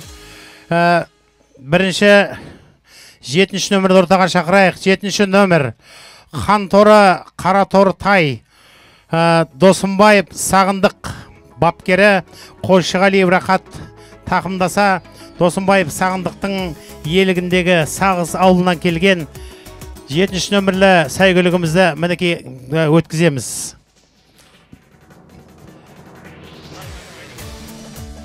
Мақсотов Нұржан елігіндегі Жасқайрат ауылынан келген Аманбайұлы Данияр тақымдаған Лашын Тор Төбел Мақсотов Нұржан баптаған алғаш рет шапқалы тұр тай бәйгеге. Ортадан өткіземіз. Нөмірі 10-шы Сұңғыртай Талғат Әліби тақымдаған Сағынып Алпамыс баптаған алғаш рет шапқалы тұрған Сағынып Алпамыс Миялы ауылы игілігіндегі тайымызды ортаға шақырамыз. Нөмірі 10. Нөмірі 3-ші Найзағай Қарағасқа Бес Қасқа Мырзаханұлы Маларбек баптаған Мерекелі Аблайхан тақымдаған Мырзаханұлы Маларбектің игілігіндегі Ақтөбе облысы Ойыл ауданынан келіп отырған біздің шабандозымыз нөмірі 3-ші сәйгүлікті өткіземіз. Нөмірі 3. Нөмірі 22-ші Оқтай Бес Қасқа тайды өткіземіз. Әденұлы Заманбек тақымдап бара жатыр. Сағындықов Саян игілігінде болса Ақтөбе облысы Ойыл ауданы Амангелді ауылынан келген Саянның өзі баптаған алғаш рет қатысқалы отыр. Нөмірі 23-ші Сәркенов Қайырбек Ақтөбе облысы Ойыл ауданы Амангелді ауылынан келіп отыр. Ұланұлы Мамыр тақымдады. Мөлдір Қара бір жас Қаратай Сәркенаев Қайырбек баптаған алғаш рет қатысып отыр. Нөмірі 20.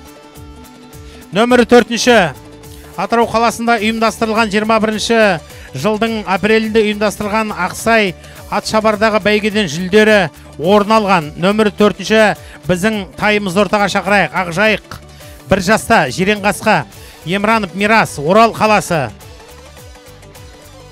Тасқынғалиев Елдар тақымдап бара жатыр. Бақтыбаев Парасаттың игілігіндегі Миялы ауылынан келген Жайықбай Ержігіт тақымдаған Қоянқасқа тай Еламан Атырауда үлкен додал жастардан 5-ші орын, 4-ші орын алып жүр. Нөмірі 13-ші тайымыз ортаға шақырамыз. Нөмірі 24-ші тайымыз алғаш рет қатысып отыр. Дауыл Торы бір жаста Асқарұлы Бектеміз шабандозы Қошанов Жанболат Миялы ауылы игілігінде Тұрғали Бейбарыс баптады. Нөмір 4-ші алғаш рет қатысып отқан Орынғали Құныскерей баптаған Боян бір жаста Қаратай Меңдеш Сәттібек тақымдап бара жатыр. Жамбыл ауылдық округі Қаракөл ауылы. Нөмірі 21-ші Девиз Қоңыртай Мұхитов Медет баптаған Ғафарлы Қойшығали сақтандыру полисі бар. Чип бар. Мұхитов Медет Тасшағыл ауылынан келді. Нөмірі 6-шы Боранбай Бексұлтан игіліндегі Жасқайрат ауылынан келіп отқан Ерболлы Ілияс тақымдаса Бес Қасқа Жирен Қасқа Алаяқ Жайлыбаев Жамбол баптаған 6. Нөмірі 9-шы Жайлыбаев Жамбол баптаған Құйын Жирен Жабы Боранбай Бексұлтан тақымдап бара жатыр. Боранбай Бексұлтан Жасқайрат ауылы. Сырым Нұршақ Жылой ауданы Құлсары қаласы Алихан тақымдап бара жатыр. Қаншайым Торғасқа Исабек Атырауда 2-ші 1-ші орын Құлсарды алды. Нөмірі 11-ші сәйгүлігіміз. Нөмірі 16-ші сәйгүлігіміз Қызылорда 4-ші орын Құлсары 3-ші орын. Исабек баптаса Тәлғиз Торғасқа Нұрбол тақымдап бара жатыр. Нұрқатып Абзал Жылой ауданы Құлсары қаласы. Сақып Мейрамбек игілігіндегі Ақтөбе қаласы Қасиет тақымдаған Самғау бір жасар Торытай Есет Сакуп баптаған. Нөмірі 14. 21-ші жылы Ақтөбе облысы Бестамақ ауылында өткен бәйгеден 3-ші орын иеленді. Нөмірі 1-ші Ғалиденов Жайсанбек Атырау облысы Құрманғазы аудан иеленген Әкежан тақымдаған Қазына торы Ғалиденов Жайсанбек баптаған нөмірі 1-ші тайымызды шақырамыз ортаға.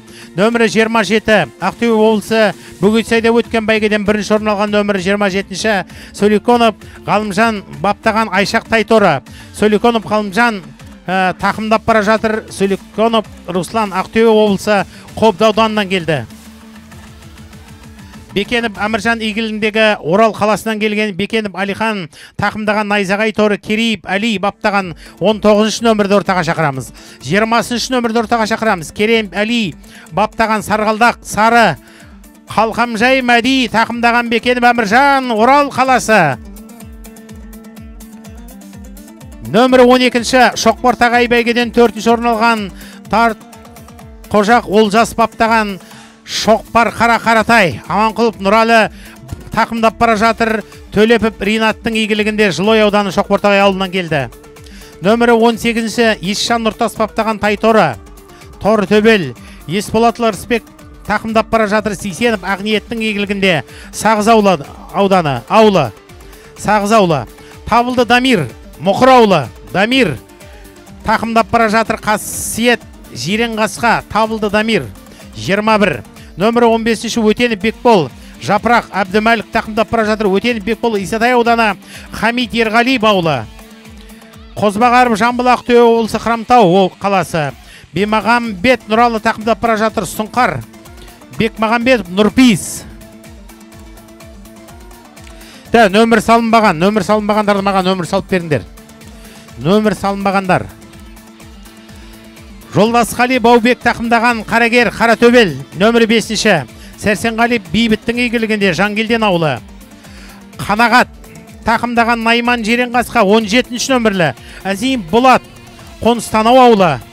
Уәли Мәди тақымдаған Құлагер Құлатөбел Есқұл Самат баптады 25-ші нөмір. Тлеш Талапбек Тасшағыл ауылы. Тлеш Талапбектің Тасшағылынан келген тағы бір Самал торысы нөмірі 26 Есқабыл Самат баптады. Нұрман Нұрасыл тақымдап бара жатыр. Нөмірі 2-ші Әлібек Қазбек Бесқасқа Ершат Әлібекұлы Қазбек Ақтөбе облысы Ойыл ауданы. Өзіміздің отандық өнімнің нәтижесіне бір қол соғып қойыңыздар шағайындар. Болашақта мынау түркмен, араб аттар сияқты қазақ елінен бір тұлпар шықпасына кім кепіл ағайындар? Қазақтың қазақ аты қазан аты болсын деп бір қошеметтеп қол соғып отырайық. Өзің отандық өнімге біздің бапкерлеріміз команда берілсін, команда тыңдап отырамыз, команда бойынша шабамыз ағайындар. Ал сонымен кеттік. Алла сәтін салсын. Сонымен сіздердің алдарыңызда отандық өнім. Қазақстанда жасалған деген мөрі бар ағайындар. Қолтуманы қолдап жүрген ерте бағама қол соғып қойыңыздар.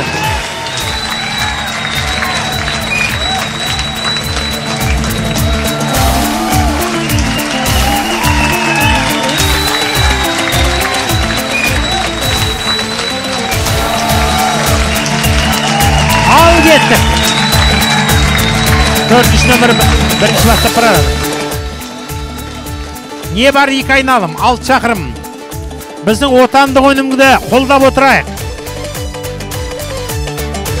Нөмірі 27-нің шабысы бөлек болып барадыр. Қарасаңызда алға бозып шығатты сияқты мен үшін.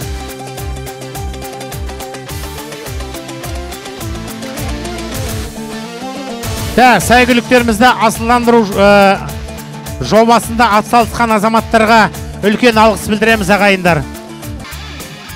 Сонымен тай бәйгеміз 6 шақырым 2 айналымдан тұрады. Қазақ елінің ел болып етек жеңімізді жинағанымызға 30 жыл болды қадірлі ағайындар. Биыл біздің мына тай жарыста 4-ші нөмірмен 2 тайымыз белгіленген екен.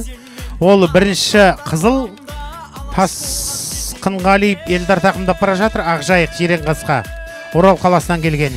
2-ші Жасыл Боян 1 жаста Қаратай Меңдеш Сәтібек тақымдап бара жатыр. Төлегенов Бекболаттың игілігіндегі Жамбыл ауылдық округі Қаракөл ауылы 2-4 бар екен. Сол 2-4-ті шатастырып алмайық ағайындар, төрешілер, қарап отырыңыздар. Бірінші Орал қаласынан келген қызыл киімде, екінші жасыл киімде. Сосын мынау Лашын торы төбел алаяқ нөмірленбепті. Соның нөмірін берсеңдер маған. Мақсотов Нұржан Жас Қайрат ауылынан келген, Аманбайұлы Данияр тақымдап бара жатқан Лашын торы төбел Мақсотов Нұржан баптаған алғаш рет тай жарысына қатысып отқан. Нөмірленбеген, соның нөмірін берсеңдер маған.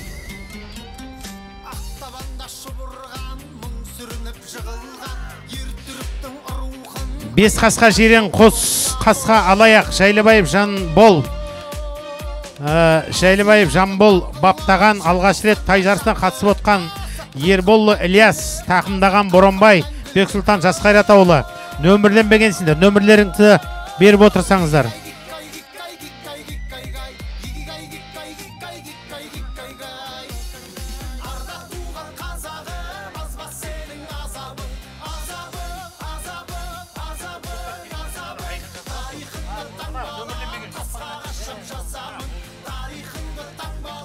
Нөмірленбеген тайларымыз жоқ екен.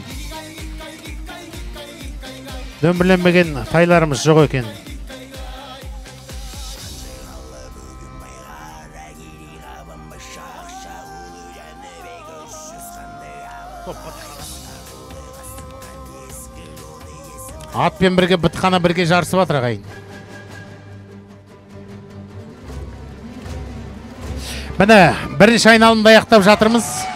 Қазір мәресізған кім бірінші болып аттап жатыр. Соны көрсетеміз, қадірлі ағайындар. Көрермендер, шапалақ қайда, айқай қайда. Нөмірі 7-ші бірінші болып, 27-ші бірінші болып бастап бара жатыр. Нөмірі 1-ші, 2-ші болып бастап бара жатыр. Нөмірі 14, 3-ші, 13, 20, 4-ші және 5-ші болып кетіп бара жатқан 2. Соңғы айналымға кеттік. Соңғы айналым ағайын.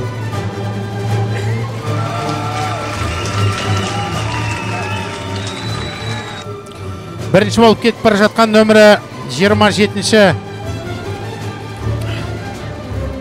Нөмірі 27-ші тұлпарымыз. Мына жерде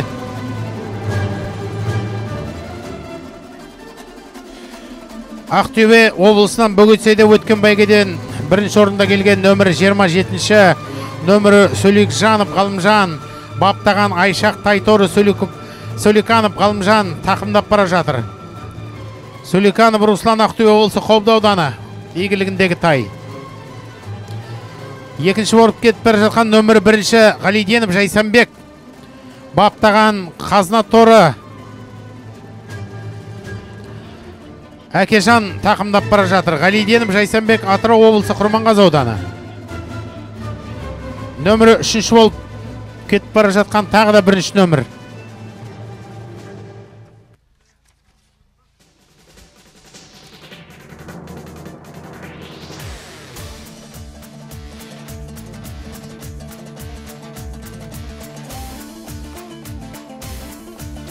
Сонымен, мінекей, бірінші айналымның соңғы тобын шығарып саламыз. Сәлден кейін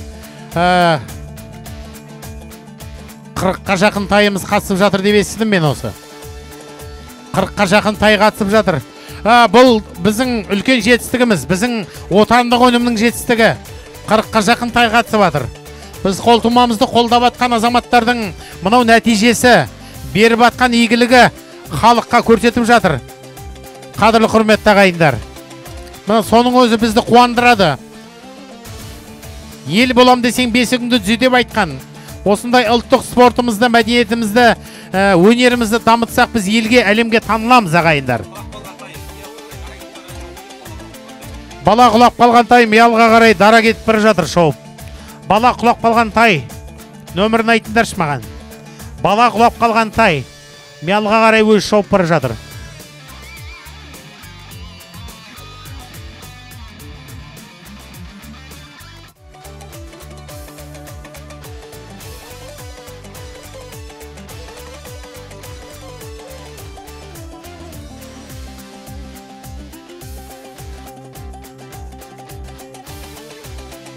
Шығып қалған тайларымыз бар. Шығып қалған. жарыс жолынан шығып қалып жатқан тайларымыз бар, шығып кеткен тайларымыз бар. Құлақ қалған бала, номер қандай?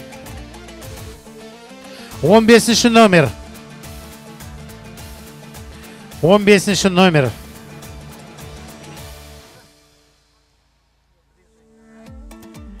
Өтенік Бекбол игілігіндегі Исатай ауданынан келген, Хамит Ерғалиев ауылынан келген Жапырақ Әбдімәлік тақымдап келе жатыр еді. Енді алдағы уақытта сәттілік тілейміз ғой. Алдағы уақытта сәттілік тілеп қояйық.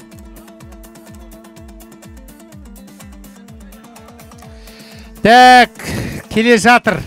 Мінекей, кім бірінші болып мәре сызығын аттайды, қазір көреміз. Так, көрермендер, айқайларыңыз қайда, қиқуларыңыз қайда? Шаршап қалған жоқпыз ба? Мінекей, мәре сызығын кім болып бірінші аттайтын көреміз қазір. Тай жарыстан 6 шақырымдық тұратын 2 айналымдағы тай жарыс. Мінекей келе жатыр, айқай қайда? Көрермендер, қиқу қайда? Ойдайды! Ба, шіркін, шап, жібер аттың басын, жібер аттың басын, жібер. Номер. Неше? Номер 11, бірінші орын, 27, екінші орын. 20-ші номер келе жатыр. 20 қойда, 23-ші орын. Номер 11, бірінші орын. Та, қошеметтеріңіз қайда? 4-ші орын 13.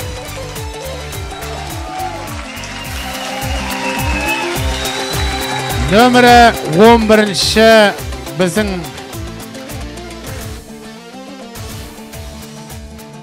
сонымен номері 11, бірінші болып келді.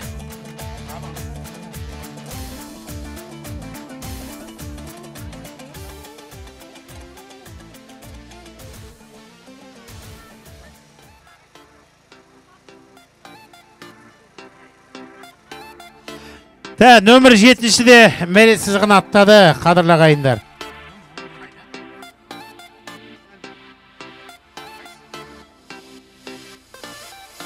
Номері 11-ші Атыраудан 2-ші орын, Құлсардан 1-ші орын алған. Бұрыннан да тай жарысының мәре сызығын 1-ші, 2-ші орып аттаған. Қаншайым Торғасқа Әлихан тақымдаған. Жылай ауданы Құлсары қаласы Сырым Нұршақтың иелігіндегі Қаншайым Торғасқа Исабек баптады. Номері 11-ші біздің тай жарыстан 1-ші орын алған жеңімпазымызға қошеметтеп қойыңыздар ағайындар. 2-ші орынды 27-ші номерлі біздің тайымыз Айшақ Тайтор алды. Соликанов Руслан, Ақтөбе облысы Қобда ауданы. Бүгін Қобда жалпы Ақтөбенің қол шығып тұр. Қол соғып қойыңыздар. Тайлардың бәрін алдыртайық бер қарай. Соликанов Қалымжан тақымдады. Айшақ Тайторы Соликанов Қалымжан баптады. 27-ші номерлі 2-ші орын келді. Нөмірі 20-ші біздің тайымыз 3-ші орын иеленді. Ағайын туыстар. Нөмірі 25-ші Керейіп Али баптаған. Сарғалдақ Сары Қалқам Жаймади Шабандозы Бекенов Әміржан Батыс Қазақстан облысы. 4-ші орында келген нөмірі 13-ші тайымыз. Бұрыннан да үлкен орындарға ие болып жүр екен. 5-ші, 4-ші орындарға ие болған. Еламан баптаған Қоянқасқа Жайықбай ерсігі сақтандыру полисі бар. Бақтыбай Парасат Миял ауылы. Нөмірі 7-ші 5-ші болып келді ағайындар. 5-ші болып келген нөмірі 7-ші біздің тайымыз. Қазір кім екенін сіздерге таныстырып өтетін боламын. Нөмірі 7-ші тайымыз 1-ші болып келді. Құрметті атбегілер, міне көптен күткен жақсы, өзім қуанып тұрмын. Әлхамдулилlah, Қазақстанның отандық өнімі өзімізде туған тайлармен әлхамдулилlah доданы жарып, міне 5 тайымыздың маңдай жарқыра, барлығы жүйрік. Бірақ әрқайсының өзінің дистанциясы бар. Әлхамдулилlah, міне бүгінгі күні 5 тайымыз дүркіреп келді. Ендеше марапаттауға рұқсат етіңіздер. 5-ші орын болып келген Хантор атты тайымыз. Қара Қасымбаев Сағындық, Досымбаев Сағындықтікі. Атырау Сағыздан, Сағыздікі міне бәрекелді. Міне, кішкене алдашыңыздар. Міне марапаттап жатқан, қараңыздар жігіттер. Мына ауа райының күннің ыстықтығы 23 градуста, Құмдауыт Атшабар алаңында 6 шақырымда 10 минут 5 секундты бағындырған 5-ші нөмірлі Ханторатқа марапатты ұсынып жатырмыз. Тай сойған атбегілердің атынан. Бәрекелді. 4-ші келген Қоян Қасқа қой дейме? Қоян Қасқа, Бақтыбай Парасат, Миялыдан Атырау. Осы ауылдікі қоя? Бәрекелді. Ендеше сол 23 градустың күннің ыстықтығына қарамастан Құмдауыт ауыр күрікте 9 минут 32 секундты бағындырған Миялы ауылының жүйрігі Қоян Қасқа. Марапаттаушы Тайсойған ауылының азаматтары. Келесі Сарығыз қалай? Аты қалай ананың айтыңдаршы. Сарғалдақ Әміржан бауырымыздікі Батыс Қазақстан облысынан Талпын ауылы ма?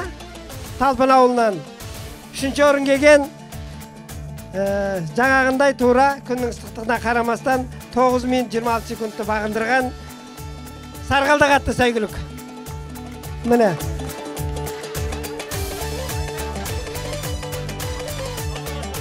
Қалай? Барлыбай шаруа қожалығынан Алла разы болсын демеуші жігіттерге. 2-ші орында екінші жүлдеге ие болған Айша қатты сәйгүлігіміз отандық өнім иншалла 9 минут 17 секундта аяқтапты. Ақтөбеден, Қобдадан, бәрекелді Қобдада міне Әлия Батыр анамыз шыққан ауылдан ендеше марапат міне.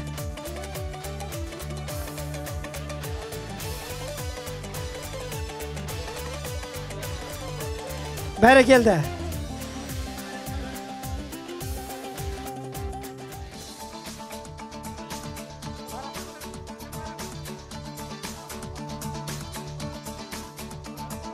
Құрман шаруа қожалығына міне азамат рахмет, Алла разы болсын міне. Отандық намысты жігіттер осылай, табанды жігіттер, қазақ елін өрге сүйрейтін жігіттер осындай болады, мәрт болады, алхамдулилlah. Ендеше құрметті, көптен күткен сәт, қуанышты сәт. Бүгін Қазақстанның қолтумасы тай бәйгінің ең алғашқы жарысын, соның ішінде Атырау облысы Қызылқоға ауданында Миялы ауылында ұйымдастырылып отырған бәйге федерациясының басқаруымен Қайырбек Баймұратов бауырымыздың осының азаматтарымен басқаруымен міне өткен жақсы да әдепті тамаша бәйге болды. Сол бәйгінің 2020 қолтуманың Қазақстанда туған отандық өнім бірінші келген тайымыз, ұрғашы тайымыз Ханшайым.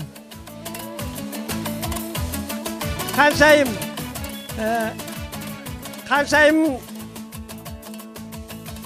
9 минут 15 секунд аяқтапты. Жігіттер ол тегінен жазылып жатқан жоқ. Біз ауа райында, күннің мына желдің жылдамдығында барлығын мына Атшабар алаңының ауыр жеңілдігінің бәрінде ескеріп отыр. Өйткені анализ жасайыз. Бәлкім осы Ханшайым әлемдік рекорд жасап жатқан шығар.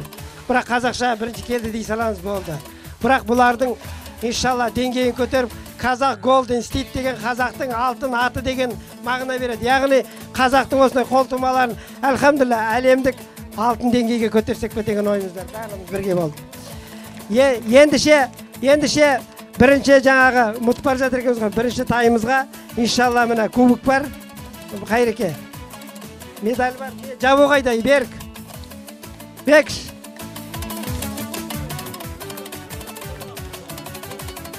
Бас жүлдеге демеуші болған Ғабидолла бауырымыз.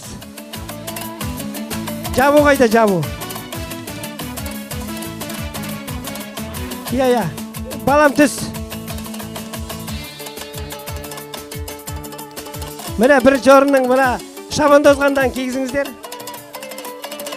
Шабандоз. Мынау керісінше.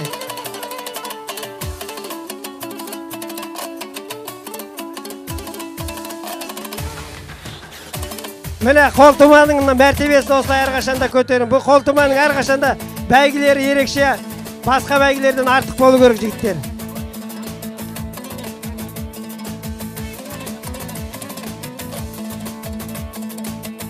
Міне 9 минут 15 секунд аяқтапты.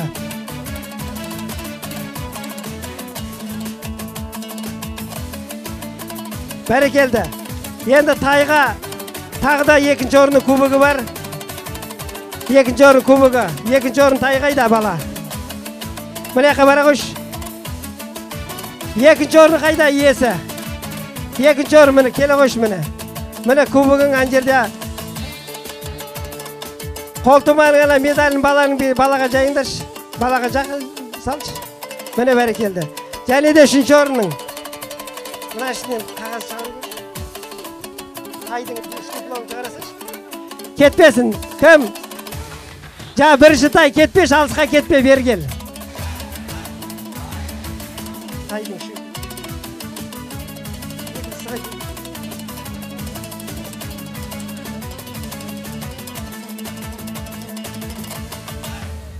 Міне тайдың мақсат. Тайдың грамотасы. Бірінші тай қайда?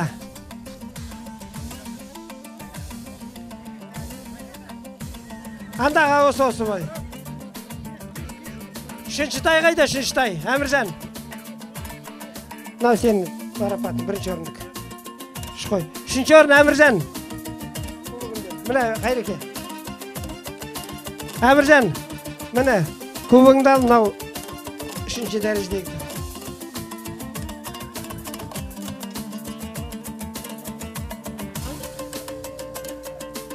Бәрекелді. Осы Қазақстанда туған қолтумаларды, мына канизаводчиктарды қолдап, асылдандыру жұмысын дамытып жатқандардың барлықтарыңа рахмет. Әлхамдулилля.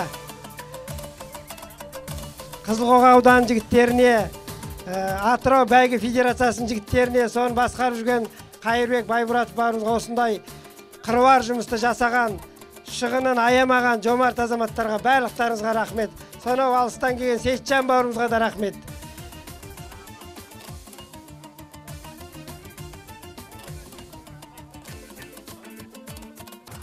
Топтың жүлдегерлері ортаға келеміз. Бірінші орыннан 5-ші орынға дейін ғой да бізде. Бірінші орыннан 5-ші орынға дейін топ жүлдегерлері. 3 орын ба тек қана? 3 орын. Топ жүлдегерлері ортаға келеміз. Топ бәйге қайдасыздар?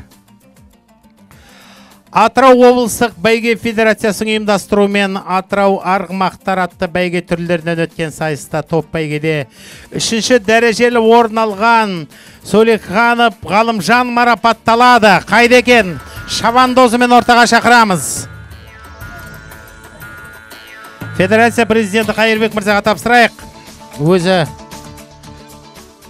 Аян шаруа қожалығы.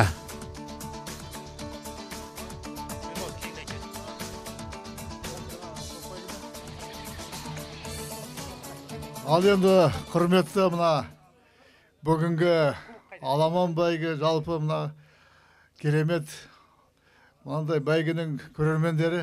Ал мына бүгінгі мейрамдарыңыз құтты болсын. Біз сол Ақтөбеден келіп сіздермен бірге осы қуанышты бөлісіп жатырмыз. Ал мына осы топ бәйгеде келген мынау Атырау арғымақтар атты бәйге түрлерінен өткен сайыста 3-ші дәрежеде орын алған Сөлекханов Ғалымжан марапатталады.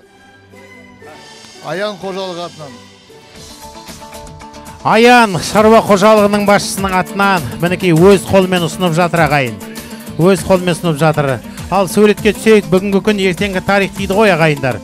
Сондықтан суретке түсіп алайық. Атырау облыстық бәйге федерациясының ұйымдастыруымен Атырау арғымақтар атты бәйге түрлерінен өткен сайыста топ бәйгеде 2-ші дәрежелі орын алған Жұмағазиев Әрсен марапатталады.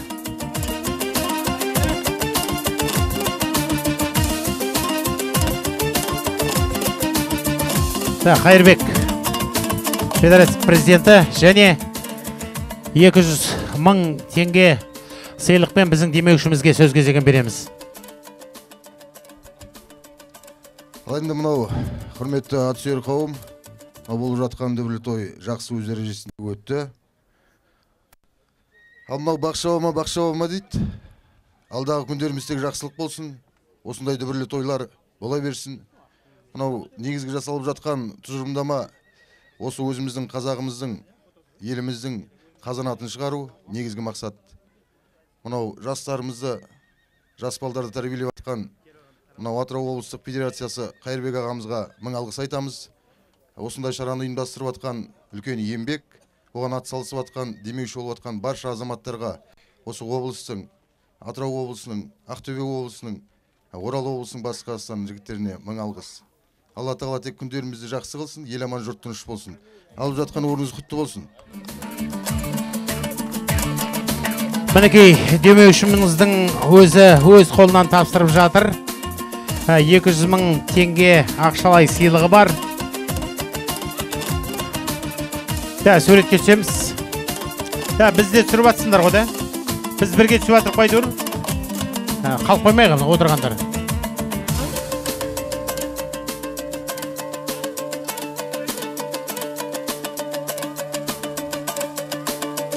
Газетке түсейікші, мынау Қызылқоға газетіне шығып тұрайық қатябы. Атырау облыстық бәйге федерациясының ұйымдастыруымен Атырау ырмақтары атты бәйге түрлерінен өткен сайыста топ бәйгеде бірінші дәрежелі орын алған Алишев Қазбек марапатталады. Қошеметтеріңіз қайда. Біздің демеушіміз қайда? Балжігітіп Сейтжан мырза. Қошемет.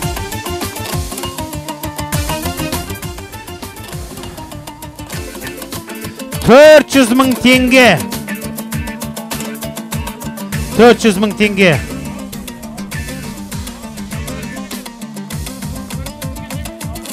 Демеуші, сәке, тұр, мына жерге суретке түсіп алайық.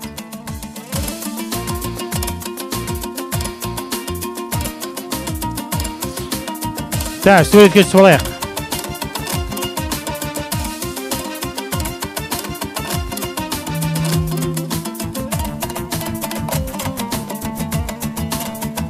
Көп рахмет, сәке. Алла разы болсын, сәке, сізге. Табысты бола беріңіз. Қазір еңбек етіп атсыз, табысты болыңыз. Сонымен, Аламан бәйге. Атырау облыстық бәйге федерациясының ұйымдастыруымен Атырау ырмақтары атты бәйге түрлерінен өткен сайыста Аламан бәйгеде 3-ші орын алған Мұратлы Нұралы марапатталады. Ортаға келсек. Нұралы.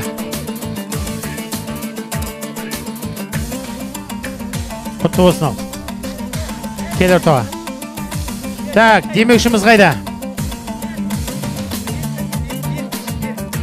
Берік. Исенғали Берік. Берік мырза, қайдасыз? Ортаға шақырамыз.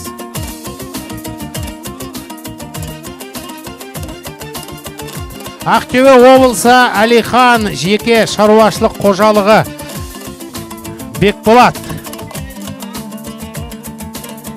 Кубық қайда? Берді қода.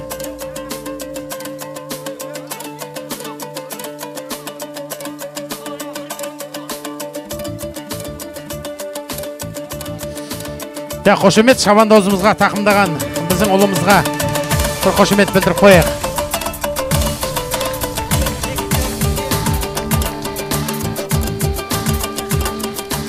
Атырау облыстық бәйге федерациясының ұйымдастыруымен Атырау ырмақтары атты бәйге түрлерінен өткен сайыста Аламан бәйгеде 2-ші дәрежелі орын алған Сапаев Жанғабыл марапатталады. Орал облысы бәйге федерациясының президенті Берік мырзаға ұсынамыз марапатты. Жанғабыл қайда? Ортаға шақырамыз. Шабандоз қайда? Сөз кезегі біздің демеушімізде. 300 мың ақшалай сыйлық беретін демеушімізде.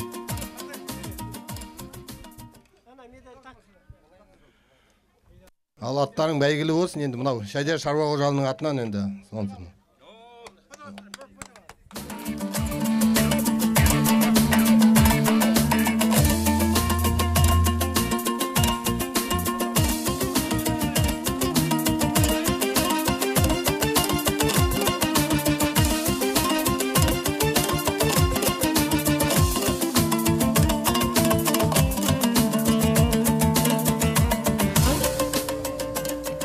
Аламан бәйгеде бірінші дәрежелі орын алған Тұрақбай Мүсілім марапатталады.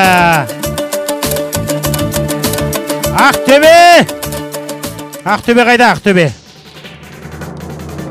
Да, марапаттайтын біздің демеушіміз қайда екен? Абай Есенғалиев, Мұқырдан Абай Есенғалиев.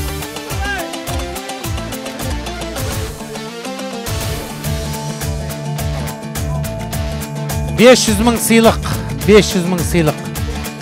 Абай Есенғалиевтің атынан кубок тапсырамыз. Әрине дипломымыз тапсырайық.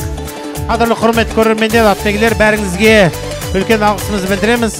Атырау облыстық бәйге федерациясының президенті Қайырбекке сөз беріп, алдағы уақытта үлкен жарыстарды, додаларда кездесуге баршамызды Алла нәсіп етсін. Денге саулық, елге байлық берсін. Сағынышпен кездесіп, қимастықпен қоштасатын кездер тек қана осындай үлкен додада, тойларда болсын. Алматыдан келіп атқан Ертлеу ағамызға да үлкен алғысымызды бір қошеметтеріңізді білдіріп қойыңыздар. Ал Қайреке, сөз кезегі өзіңде. Сөз кезегі өзіңде. Ал біз түсіп атыр қода.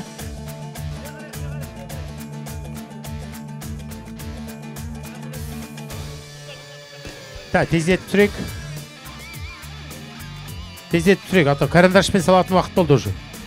Жақсы алайында, құрметті атшүйер қауым, құрметті атбегілер, мынау керемет бір нәтижесін қорытындылап атырық. Атырау атбегі федерация ұжымының ұйымдастыруымен болған аламан топ тай жарыстарының қорытындысы. Баршаңызға да көп рахмет. Ең бастысы біздің шабандозымыз аман болсын деп тіледік, атын аман болсын деп тіледік. Солай болып жатыр. Ләйімді осында үлкен додалы бәйгелерде жақсы орнына көріне берейік. Той қыласын. Мықты қазақ елі болайық. Қазақстан алға. Мынау Есенғалиев Абай дейтін азаматтың сыйлығы өзі болмауына байланысты мен тапсырамын. Ал. Кәсіпкер азамат жергілікті.